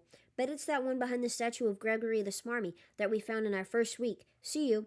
Fred and George had hardly disappeared when someone far less welcome turned up, Malfoy flanked by Crabbe and Goyle. Having a last meal, Potter? When are you getting the train back to the Muggles? You're a lot braver now that you're back on the ground and you've got your little friends with you, said Harry coolly. There was, of course, nothing at all a little Wait, what? There was, of course, nothing at all little about Crab and Goyle, but as the high table was full of teachers, neither of them could do more than crack their knuckles and scowl. I'd take you on any time on my own, said Malfoy. Tonight, if you want. Wizard's duel. Wands only. No contact. What's the matter? Never heard of a wizard's duel before, I suppose? Of course he has, said Ron, wheeling around. I'm his second. Who's yours? Malfoy looked at Crab and Goyle, sizing them up. Crab, he said. Midnight, all right? We'll meet you in the trophy room. That's always unlocked. When Malfoy had gone, Ron and Harry looked at each other. What is a wizard's duel? Said Harry. And what do you mean you're my second? Well, a second's there to take over if you die, said Ron casually, getting started at last on his cold pie. Catching the look on Harry's face, he added quickly, but people only die in proper duels. You know, with real wizards, the most you and Malfoy will be able to do is send sparks at each other. Neither of you knows enough magic to do any real damage. I bet he expected you to refuse anyway. And what if I wave my wand and nothing happens? Throw it away and punch him on the nose, Ron suggested. Excuse me? They both looked up. It was Hermione Granger. Can't a person eat in peace in this place? Said Ron. Hermione ignored him and spoke to Harry. I couldn't help overhearing what you and Malfoy were saying. Bet you could, Ron muttered. And you mustn't go wandering around the school at night. Think of the points you'll lose Gryffindor if you're caught, and you're bound to be. It's really very selfish of you. And it's really none of your business, said Harry. Goodbye, said Ron. I'd be like, bye, Felicia. Like, see ya. All the same, it wasn't what you'd call the perfect end of the day, Harry thought, as he lay awake much later listening to Dean and Seamus falling asleep. Neville wasn't back from the hospital wing. Ron had spent all evening giving him advice, such as, if he tries to curse you, you'd better dodge it, because I can't remember how to block them. There was a very good chance they were going to get caught by Filch or Mrs. Norris, and Harry felt he was pushing his luck, breaking another school rule today. On the other hand, Malfoy's sneering face kept looming up out of the darkness. This was his big chance to beat Malfoy face to face. He couldn't miss it. 11:30. Ron muttered at last, We'd better go. They pulled on their bathrobes, picked up their wands, and crept across the tower room, down the spiral staircase, and into the Gryffindor common room. A few embers were still glowing in the fireplace, turning all the armchairs into hunched black shadows. They had almost reached the portrait hole when a voice spoke from the chair nearest them. I can't believe you're going to do this, Harry. A lamp flickered on. It was Hermione Granger, wearing a pink bathrobe and a frown. You, said Ron furiously, go back to bed. I almost told your brother, Hermione snapped. Percy, he's a prefect. He'd put a stop to this. Harry couldn't believe anyone could be so interfering. Come on, he said to Ron. He pushed open the portrait of the fat lady and climbed through the hole. Hermione wasn't going to give up that easily. She followed Ron through the portrait hole, hissing at them like an angry goose. Don't you care about Gryffindor? Do you only care about yourselves? I don't want Slytherin to win the House Cup, and you'll lose all the points I got from Professor McGonagall for knowing about switching spells. Go away. All right, but I warned you. You just remember what I said when you're on the train home tomorrow. But what they didn't find out. Hermione had turned to the portrait of the fat lady to get back inside and found herself facing an empty painting. The fat lady had gone on a nighttime visit, and Hermione was locked out of Gryffindor Tower. Now what am I going to do? She asked shrilly. That's your problem, said Ron. We've got to go. We're going to be late. They hadn't even reached the end of the corridor when Hermione caught up with them. I'm coming with you, she said. You are not. Do you think I'm going to stand out here and wait for Filch to catch me? If he finds all three of us, I'll tell him the truth, that I was trying to stop you, and you can back me up. You've got some nerve, said Ron loudly. Shut up, both of you, said Harry sharply. I heard something. It was a sort of snuffling. Mrs. Norris, breathed Ron, squinting through the dark. It wasn't Mrs. Norris. It was Neville. He was curled up on the floor, fast asleep, but jerked suddenly awake as they crept near. Thank goodness you found me. I've been out here for hours. I couldn't remember the new password to get into bed. Keep your voice down, Neville. The password's pig snout, but it won't help you now. The fat lady's gone off somewhere. How's your arm? Said Harry. Fine, said Neville, showing them. Madame Pomfrey mended it in about a minute. If she mended it in about a minute, why in the hell was he in the hospital wing all day and all night? Good. Well, look, Neville, we've got to be somewhere. We'll see you later. Don't leave me, said Neville, scrambling to his feet. I don't want to stay here alone. The Bloody Baron's been passed twice already. Ron looked at his watch and then glared furiously at Hermione and Neville. If either of you get us caught, I'll never rest until I've learned that curse of the bogies Quirrell told us about and used it on you. Hermione opened her mouth, perhaps to tell Ron exactly how to use the curse of the bogies, but Harry hissed at her to be quiet and beckoned them all forward. They flitted along corridors with bars of moonlight, or striped with bars of moonlight from the high windows. At every turn, Harry expected to run into Filch or Mrs. Norris, but they were lucky. They sped up a staircase to the third floor and tiptoed toward the trophy room. Malfoy and Crabbe weren't there yet. The crystal trophy cases glimmered where the moonlight caught them. Cups, shields, plates, and statues winked silver and gold in the darkness. They edged along the walls, keeping their eyes on the doors at either end of the room. Harry took out his wand in case Malfoy leapt in and started at once. The minutes crept by. "He's late. Maybe he's chickened out," Ron whispered. Then a noise in the next room made them jump. Harry had only just raised his wand when they heard someone speak, and it wasn't Malfoy. "Sniff around, my sweet. They might be lurking in a corner." It was Filch speaking to Mrs. Norris. Horror-struck, Harry waved madly at the other three to follow him as quickly as possible. They scurried silently toward the door, away from Filch's voice. Neville's robes had barely whipped around the corner when they heard Filch enter the trophy room. "They're in here somewhere," they heard him mutter, "probably hiding." "This way," Harry mouthed to the others, and, petrified, they began to creep down a long gallery full of suits of armor. They could hear Filch getting nearer. Neville suddenly let out a frightened squeak and broke into a run. He tripped, grabbed Ron around the waist, and the pair of them toppled right into a suit of armor. The clanging and crashing were enough to wake the whole castle. "Run!" Harry yelled, and the four of them sprinted down the gallery, not looking back to see whether Filch was following. They swung around the doorpost and galloped down one corridor, then another, Harry in the lead. Without any idea where they were or where they were going, they ripped through a tapestry and found themselves in a hidden passageway, hurtled along it, and came out near the Charms classroom, which they knew was miles from the trophy room. "I think we've lost him," Harry panted, leaning against the cold wall and wiping his forehead. Neville was bent double, wheezing and spluttering. "I told you," Hermione gasped, clutching at the stitch in her chest. "I told you." "We've got to get back to Gryffindor Tower," said Ron, "quickly as possible." "Malfoy tricked you," Hermione said to Harry. "You realize that, don't you? He was never going to meet you. Filch knew someone was going to be in the trophy room. Malfoy must have tipped them off." Harry thought she was probably right, but he wasn't going to tell her that. "Let's go." It wasn't going to be that simple. They hadn't gone more than a dozen paces when a doorknob rattled and something came shooting out of a classroom in front of them. It was Peeves. He caught sight of them and gave a squeal of delight. "Shut up, Peeves. Please, you'll get us thrown out." Peeves cackled. "Wandering around at midnight, ickle firsties. Tut, tut, tut. Naughty, naughty, you'll get caughty. Not if you don't give us away, Peeves, please." "Should tell Filch I should," said Peeves in a saintly voice, but his eyes glittered wildly. "It's for your own good, you know." "Get out of the way," snapped Ron, taking a swipe at Peeves. This was a big mistake. "Students, out of bed!" Peeves bellowed. "Students, out of bed! Down the Charms corridor!" Ducking under Peeves, they ran for their lives, right to the end of the corridor, where they slammed into a door, and it was locked. "This is it," Ron moaned as they pushed helplessly at the door. "We're done for. This is the end." They could hear footsteps, Filch running as fast as he could toward Peeves' shouts. "Oh, move over," Hermione snarled. She grabbed Harry's wand, tapped the lock, and whispered, "Allah Hamura." The lock clicked, and the door swung open. They piled through it, shut it quickly, and pressed their ears against it, listening. "Which way did they go, Peeves?" Filch was saying. "Quick, tell me. Say please. Don't mess with me, Peeves. Now, where did they go?" "Shan't say nothing if you don't say please," said Peeves in his annoying sing-song voice. "All right, please." "Nothing.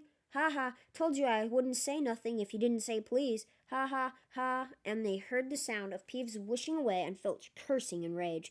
"He thinks this door is locked," Harry whispered. "I think we'll be okay. Get off, Neville." For Neville had been tugging on the sleeve of Harry's bathrobe for the last minute. "What?" Harry turned around and saw, quite clearly, what. For a moment he was sure he'd walked into a nightmare. This was too much on top of everything that had happened so far. They weren't in a room, as he had supposed. They were in a corridor, the forbidden corridor, on the third floor, and now they knew why it was forbidden. They were looking straight into the eyes of a monstrous dog, and a dog that filled the whole space between ceiling and floor. It had 3 heads, 3 pairs of rolling mad eyes, 3 noses, twitching and quivering in their direction, 3 drooling mouths, saliva hanging in slippery ropes from yellowish fangs. It was standing quite still, all 6 eyes staring at them, and Harry knew that the only reason they weren't already dead was that their sudden appearance had taken it by surprise. But it was quickly getting over that. There was no mistaking what those thunderous growls meant. Harry groped for the doorknob. Between Filch and death, he'd take Filch. They fell backward. Harry slammed the door shut, and they ran. They almost flew back to the corridor. Filch must have hurried off to look for them somewhere else, because he didn't see him anywhere. but they hardly cared. All they wanted to do was put as much space as possible between them and that monster. They didn't stop running until they reached the portrait of the fat lady on the 7th floor. "Where on earth have you all been?" she asked, looking at their bathrobes hanging off their shoulders and their flushed, sweaty faces. "Never mind that. Pig snout, panted Harry, and the portrait swung forward. They scrambled to the common room and collapsed, trembling, into armchairs. It was a while before any of them said anything. Neville, indeed, looked as if he'd never speak again. "What do you think they're doing, keeping a thing like that locked up in his school?" said Ron finally. "If any dog needs exercise, that one does." Hermione had got both her breath and her bad temper back again. "You don't use your eyes, any of you, do you?" she snapped. "Didn't you see what it was standing on?" "The floor," Harry suggested. "I wasn't looking at its feet. I was too busy with its heads." "No, not the floor. It was standing on a trap door. It's obviously guarding something." She stood up, glaring at them. "I hope you're pleased with yourselves. We could all have been killed, or worse, expelled. Now, if you don't mind, I'm going to bed." Ron stared after her, his mouth open. "No, we don't mind," he said. "You'd think we dragged her along, wouldn't you?" But Hermione had given Harry something else to think about as he climbed back into bed. The dog was guarding something. What had Hagrid said? Gringotts was the safest place in the world for something you wanted to hide, except perhaps Hogwarts. It looked as though Harry had found out where the grubby little package from Vault 713 was. Yep, definitely being guarded by that dog, that's for sure. Alright, let's see. What time is it? Alright, we still got time. Alright, we'll read one more that gives us 5 chapters on the day, and then we'll have another 5 to read for next time, I think, and that might be the end of the book, actually. Because there's only 17 chapters, so if we get 10... Oh, no, we'll have one more, because if we only read 5 at a time, that'll put us at 15, which will leave us only 2 for the following week, so we still have a decent amount. Alright, so chapter 10, Halloween. Malfoy couldn't believe his eyes when he saw that Harry and Ron were still at Hogwarts the next day, looking tired but perfectly cheerful. Indeed, by the next morning, Harry and Ron thought that meeting the three-headed dog had been an excellent adventure, and that they were quite keen to have another one. In the meantime, Harry filled Ron in about the package that seemed to have been moved from Gringotts to Hogwarts, and they spent a lot of time wondering what could possibly need such heavy protection. "It's either really valuable or really dangerous," said Ron. "Or both," said Harry. But as all they knew for sure about the mysterious object was that it was about 2 inches long, they didn't have much chance of guessing what it was without further clues. Neither Neville nor Hermione showed the slightest interest in what lay underneath the dog and the trapdoor. All Neville cared about was never going near the dog again. Hermione was now refusing to speak to Harry and Ron, but she was such a bossy know-it-all that they saw this as an added bonus. All they really wanted now was a way of getting back at Malfoy, and to their great delight, just such a thing arrived in the mail about a week later. As the owls flooded into the great hall as usual, everyone's attention was caught at once by a long, thin package carried by 6 large screech owls. Harry was just as interested as everyone else to see what was in the large parcel, and was amazed when the owls soared down and dropped it right in front of him, knocking his bacon to the floor. They had hardly fluttered out of the way when another owl dropped the letter on top of the parcel. Harry ripped open the letter first, which was lucky because it said, "Do not open the parcel at the table. It contains your new Nimbus 2000, but I don't want everybody knowing you've got a broomstick, or they'll all want one. Oliver Wood will meet you tonight on the Quidditch field at 7 o'clock for your first training session. Professor M. McGonagall." Harry had difficulty hiding his glee as he handed the note to Ron to read. "A Nimbus 2000? Ron moaned enviously. "I've never even touched one." They left the hall quickly, wanting to unwrap the broomstick in private before their first class, but halfway across the entrance hall, they found the way upstairs barred by Crabbe and Goyle. Malfoy seized the package from Harry and felt it. "That's a broomstick," he said, throwing it back to Harry with a mixture of jealousy and spite on his face. "You'll be in for it this time, Potter. First years aren't allowed them." Ron couldn't resist it. "It's not any old broomstick," he said. "It's a Nimbus 2000. What did you say you've got at home, Malfoy? A Comet 260? Ron grinned at Harry. "Comets look flashy, but they're not in the same league as the Nimbus." "What would you know about it, Weasley? You couldn't afford half the handle," Malfoy snapped back. "I suppose you and your brothers have to save up twig by twig."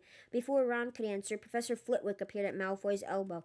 "Not arguing, I hope, boys," he squeaked. "Potter's been sent a broomstick, Professor," said Malfoy quickly. Yes, that's right," said Professor Flitwick, beaming at Harry. "Professor McGonagall told me all about the special circumstances, Potter. And what model is it?" "A Nimbus 2000, sir," said Harry, fighting not to laugh at the look of horror on Malfoy's face. "And it's really thanks to Malfoy here that I've got it," he added. Harry and Ron headed upstairs, smothering their laughter at Malfoy's obvious rage and confusion.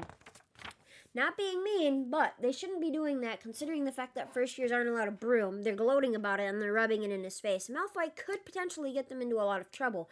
But considering the fact that Professor McGonagall had to go above and beyond and talk to Professor Dumbledore to get the said broomstick, I don't think he could really get into too much trouble. Just based off of that. But he could have other professors and stuff, or not professors. He could have parents and stuff wondering why Harry's allowed to have a broomstick, but the rest of the first years are not allowed to have one. You know how that goes.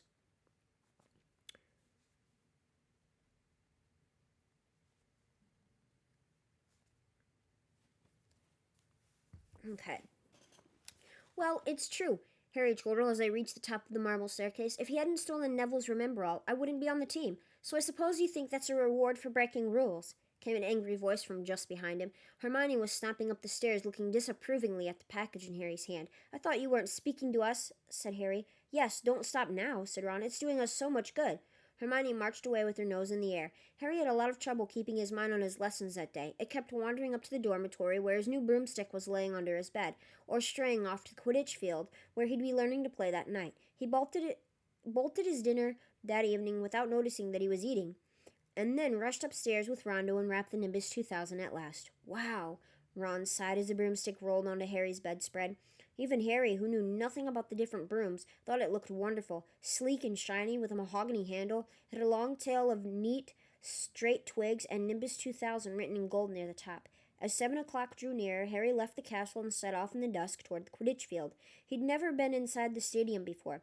Hundreds of seats were raised in stands around the field so that the spectators were high enough to see what was going on. At either end of the field were 3 golden poles with hoops on the end. They reminded Harry of the little plastic sticks Muggle children blew bubbles through, except that they weren't 50 feet high.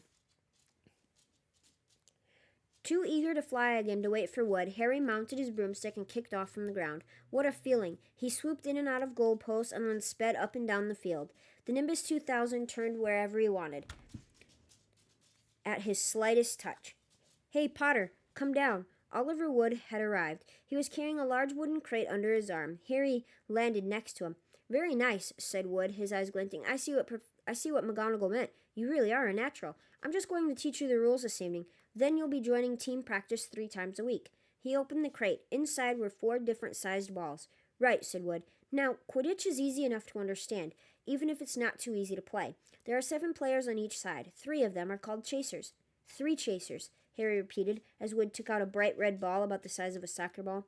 This ball's called the quaffle, said Wood. The chasers throw the quaffle to each other and try to get it through one of the hoops to score a goal. 10 points every time the quaffle goes through one of the hoops. Follow me? The chasers throw the quaffle and put it through the hoops to score, Harry recited. So that's sort of like basketball on broomsticks with 6 hoops, isn't it?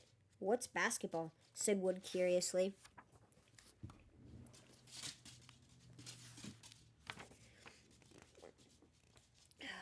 Never mind, said Harry quickly. Now there's another player on each side who's called the keeper. I'm keeper for Gryffindor. I have to fly around our hoops and stop the other team from scoring. Ellie, just get out of my feet. Go lay down. 3 chasers, 1 keeper, said Harry, who was determined to remember it all, and they play with the quaffle. Okay, got that. So what are they for? He pointed at the 3 balls left inside the box. I'll show you now, said Wood. Take this. He handed Harry a small club, a bit like a short baseball bat, sorry. I'm going to show you what the bludgers do, Wood said. These 2 are the bludgers. He showed Harry 2 identical balls, jet black and slightly smaller than the red quaffle. Harry noticed that they seemed to be straining to escape the straps holding them inside the box. Stand back, Wood warned Harry. He bent down and freed one of the bludgers. At once, the black ball rose high in the air and then pelted straight at Harry's face. Harry swung at it with the bat to stop it from breaking his nose and sent it zigzagging away into the air.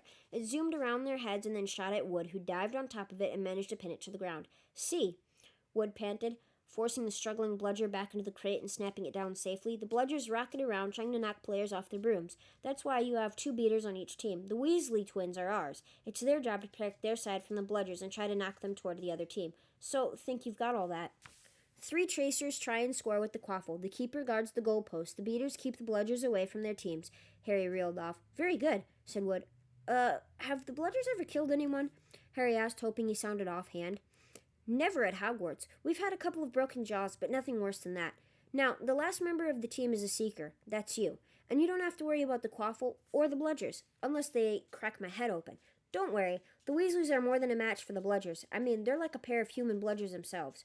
Wood reached into the crate and took out the 4th and last ball. Compared with the quaffle and the bludgers, it was tiny, about the size of a large walnut. It was bright gold and had little fluttering silver wings. This, said Wood, is the golden snitch, and it's the most important ball of the lot. It's very hard to catch because it's so fast and difficult to see. It's the seeker's job to catch it. You've got to weave in and out of the chasers, beaters, bludgers, and quaffle to get it before the other team's seeker, because whichever seeker catches the snitch wins his team an extra 150 points, so they nearly always win. That's why seekers get fouled so much. A game of Quidditch only ends when the snitch is caught, so it can go on for ages. I think the record is 3 months. They had to keep bringing on substitutes so the players could get some sleep. Well, that's it. Any questions? Harry shook his head. He understood what he had to do, all right. It was doing it that was going to be the problem. We won't practice with the snitch yet, said Wood, carefully shutting it back inside the crate. It's too dark. We might lose it. Let's try you out with a few of these. He pulled out a bag of ordinary golf balls out of his pocket, and a few minutes later he and Harry were up in the air, Wood throwing the golf balls as hard as he could in every direction for Harry to catch. Harry didn't miss a single one, and Wood was delighted. After half an hour, night had really fallen, and they couldn't carry on. That Quidditch Cup will have our name on it this year, said Wood happily as they trudged back up to the castle. I wouldn't be surprised if you turn out to be better than Charlie Weasley, and he could have played for England if he hadn't gone off chasing dragons. Perhaps it was because he was now so busy with Quidditch practice 3 evenings a week on top of all of his homework, but Harry could hardly believe it when he realized that he'd already been at Hogwarts 2 months. The castle felt more like home than Privet Drive ever had. His lessons, too, were becoming more and more interesting now that they had mastered the basics. On Halloween morning, they woke to the delicious smell of baking pumpkin wafting through the corridors. Even better, Professor Flitwick announced in Charms that he thought they were ready to start making objects fly, something they had all been dying to try since they'd seen him make Neville's toad zoom around the classroom. Professor Flitwick put the class into pairs to practice. Harry's partner was Seamus Finnegan, which was a relief because Neville had been trying to catch his eye. Ron, however, was to be working with Hermione Granger. It was hard to tell whether Ron or Hermione was angrier about this. She hadn't spoken to either of them since the day Harry's broomstick had arrived. Now, don't forget that nice wrist movement we've been practicing, squeaked Professor Flitwick, perched on top of his pile of books as usual. Swish and flick. Remember, swish and flick. And saying the magic words properly is very important, too. Never forget Wizard Barufio, who said S instead of F, and found himself on the floor with a buffalo on his chest. It was very difficult. Harry and Seamus swished and flicked, but the feather they were supposed to be sending skyward just lay on the desk. Seamus got so impatient that he prodded it with his wand and set fire to it. Harry had to put it out with his hat. Ron at the next table wasn't having much more luck. Wingardium Leviosa, he shouted, waving his long arms like a windmill. You're saying it wrong. Harry heard Hermione snap. It's Wingardium Leviosa, making the gar nice and long. You do it then if you're so clever, Ron snarled. Hermione rolled up the sleeves of her gown, flicked her wand, and said, Wingardium Leviosa. The feather rose off the desk and hovered about 4 feet above their heads. Oh, well done, cried Professor Flitwick, clapping. Everyone see here, Miss Granger's done it. Ron was in a very bad mood by the end of the class. It's no wonder no one can stand her, he said to Harry as they pushed their way into the crowded corridor. She's a nightmare, honestly. Someone knocked into Harry as they hurried past him. It was Hermione. Harry caught a glimpse of her face and was startled to see that she was in tears. I think she heard you. So, said Ron, but he looked a bit uncomfortable. She must have noticed she's got no friends. Hermione didn't turn up for the next class and wasn't seen all afternoon. On their way down to the Great Hall for the Halloween feast, Harry and Ron overheard Pavarti Patel telling their friend Lavender that Hermione was crying in the girls' bathroom and wanted to be left alone. Ron looked still more awkward at this, but a moment later they had entered the Great Hall, where the Halloween decorations put Hermione out of their minds. 1,000 live bats fluttered from the walls and ceiling, while 1,000 more swooped over the tables in low black clouds, making the candles and the pumpkins stutter. The feast appeared suddenly on the golden plates, as it had at the start of term banquet. Harry was just helping himself to a baked potato when Professor Quirrell came sprinting into the hall, his turban askew and terror on his face. Everyone stared as he reached Professor Dumbledore's chair, slumped against the table, and gasped, "Troll! In the dungeons! Thought you ought to know." He then sank to the floor in a dead faint. There was an uproar. It took several purple firecrackers exploding from the head of Professor Dumbledore's wand to bring silence. "Prefects," he rumbled, "lead your houses back to the dormitories immediately." Percy was in his element. "Follow me. Stick together. First years, no need to fear the troll if you follow my orders. Stay close behind me now. Make way. First years coming through. Excuse me, I'm a prefect." "How could a troll get in?" Harry asked as they climbed the staircase. "Don't ask me. They're supposed to be really stupid," said Ron. "Maybe Peeves let it in for a Halloween joke." They passed different groups of people hurrying in different directions. As they jostled their way through a crowd of confused Hufflepuffs, Harry suddenly grabbed Ron's arm. "I've just thought. Hermione. What about her? She doesn't know about the troll." Ron bit his lip. "Oh, all right," he snapped. "But Percy'd better not see us." Ducking down, they joined the Hufflepuffs going the other way, slipped down a deserted side corridor, and hurried off toward the girls' bathroom. They had just turned the corner when they heard quick footsteps behind them. "Percy!" hissed Ron, pulling Harry behind a large stone griffin. Peering around it, however, they saw not Percy, but Snape. He crossed the corridor and disappeared from view. "What's he doing?" Harry whispered. "Why isn't he down in the dungeons with the rest of the teachers?" "Search me." Quietly as possible, they crept along the next corridor after Snape's fading footsteps. "He's heading for the third floor," Harry said, but Ron held up his hand. "Can you smell something?" Harry sniffed, and a foul stench reached his nostrils. A mixture of old socks and the kind of public toilet no one seems to clean. And then they heard it, a low grunting and the shuffling footfalls of gigantic feet. Ron pointed at the end of a passage to the left. Something huge was moving toward them. They shrank into the shadows and watched as it emerged into a patch of moonlight. It was a horrible sight. 12 feet tall, its skin was a dull granite gray, its great lumpy body like a boulder, with its small bald head perched on top like a coconut. It had short legs, thick as tree trunks, with flat, horny feet. The smell coming from it was incredible. It was holding a huge wooden club which dragged along the floor because its arms were so long. The troll stopped next to a doorway and peered inside. It waggled its long ears, making up its tiny mind, then slouched slowly into the room. "The key's in the lock," Harry muttered. "We could lock it in." "Good idea," said Ron nervously. They edged toward the open door, mouths dry, praying the troll wasn't about to come out at them. With one great leap, Harry managed to grab the key, slam the door, and lock it. Yes! Flushed with their victory, they started to run back up the passage. But as they reached the corner, they heard something that made their hearts stop. A high, petrified scream, and it was coming from the chamber they'd just chained up.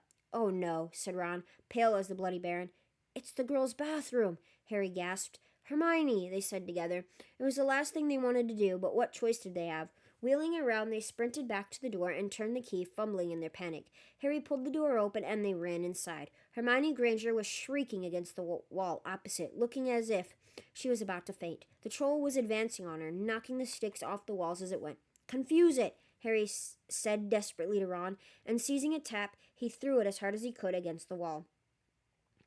The troll stopped a few feet from Hermione. It lumbered around, blinking stupidly to see what had made the noise.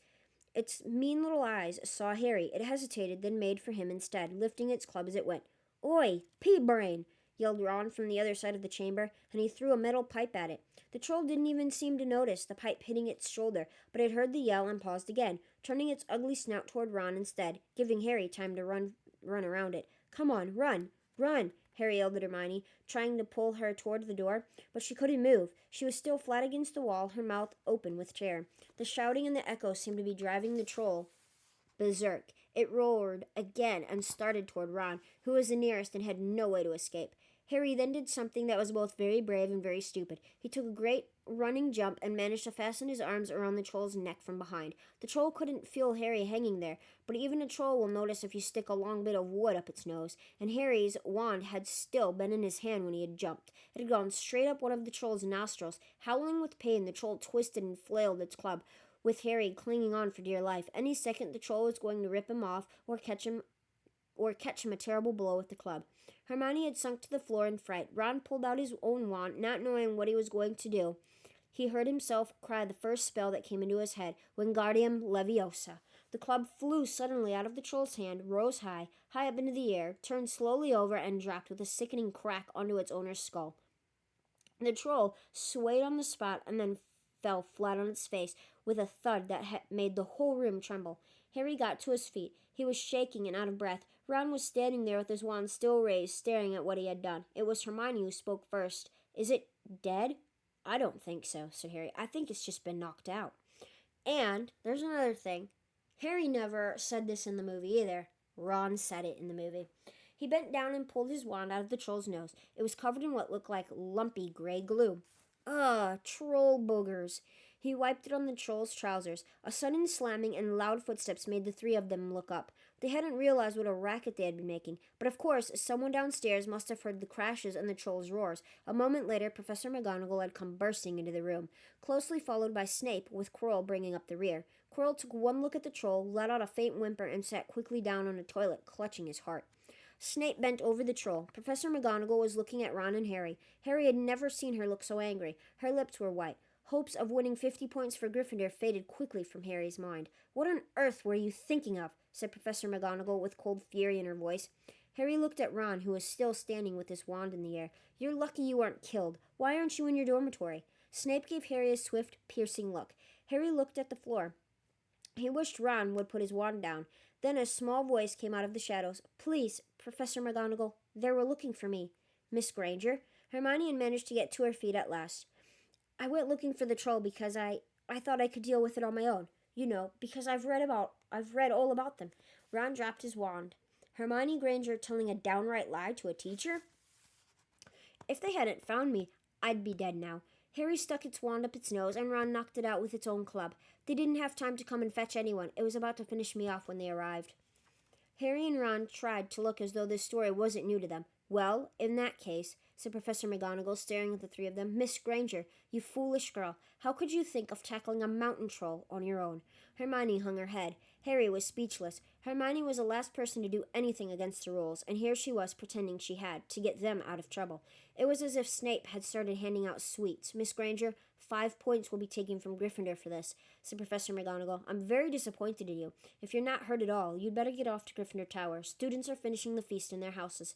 Hermione laughed. Professor McGonagall turned to Harry and Ron. "Well, I still say you are lucky, but not many first years could have taken on a full-grown mountain troll. You each win, Gryffindor, 5 points. Professor Dumbledore will be informed of this. You may go."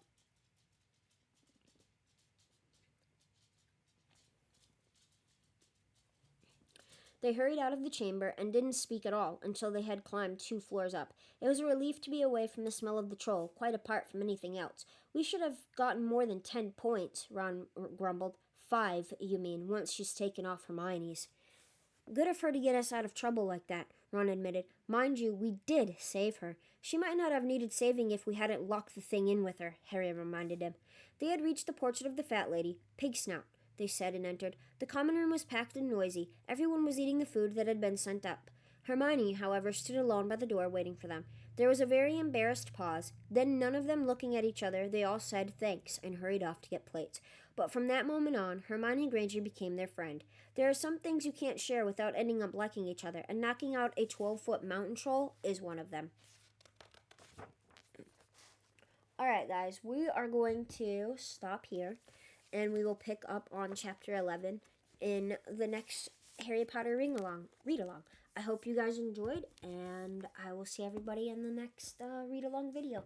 Much love, guys. Bye. Thanks for watching. Hope y'all enjoyed as well.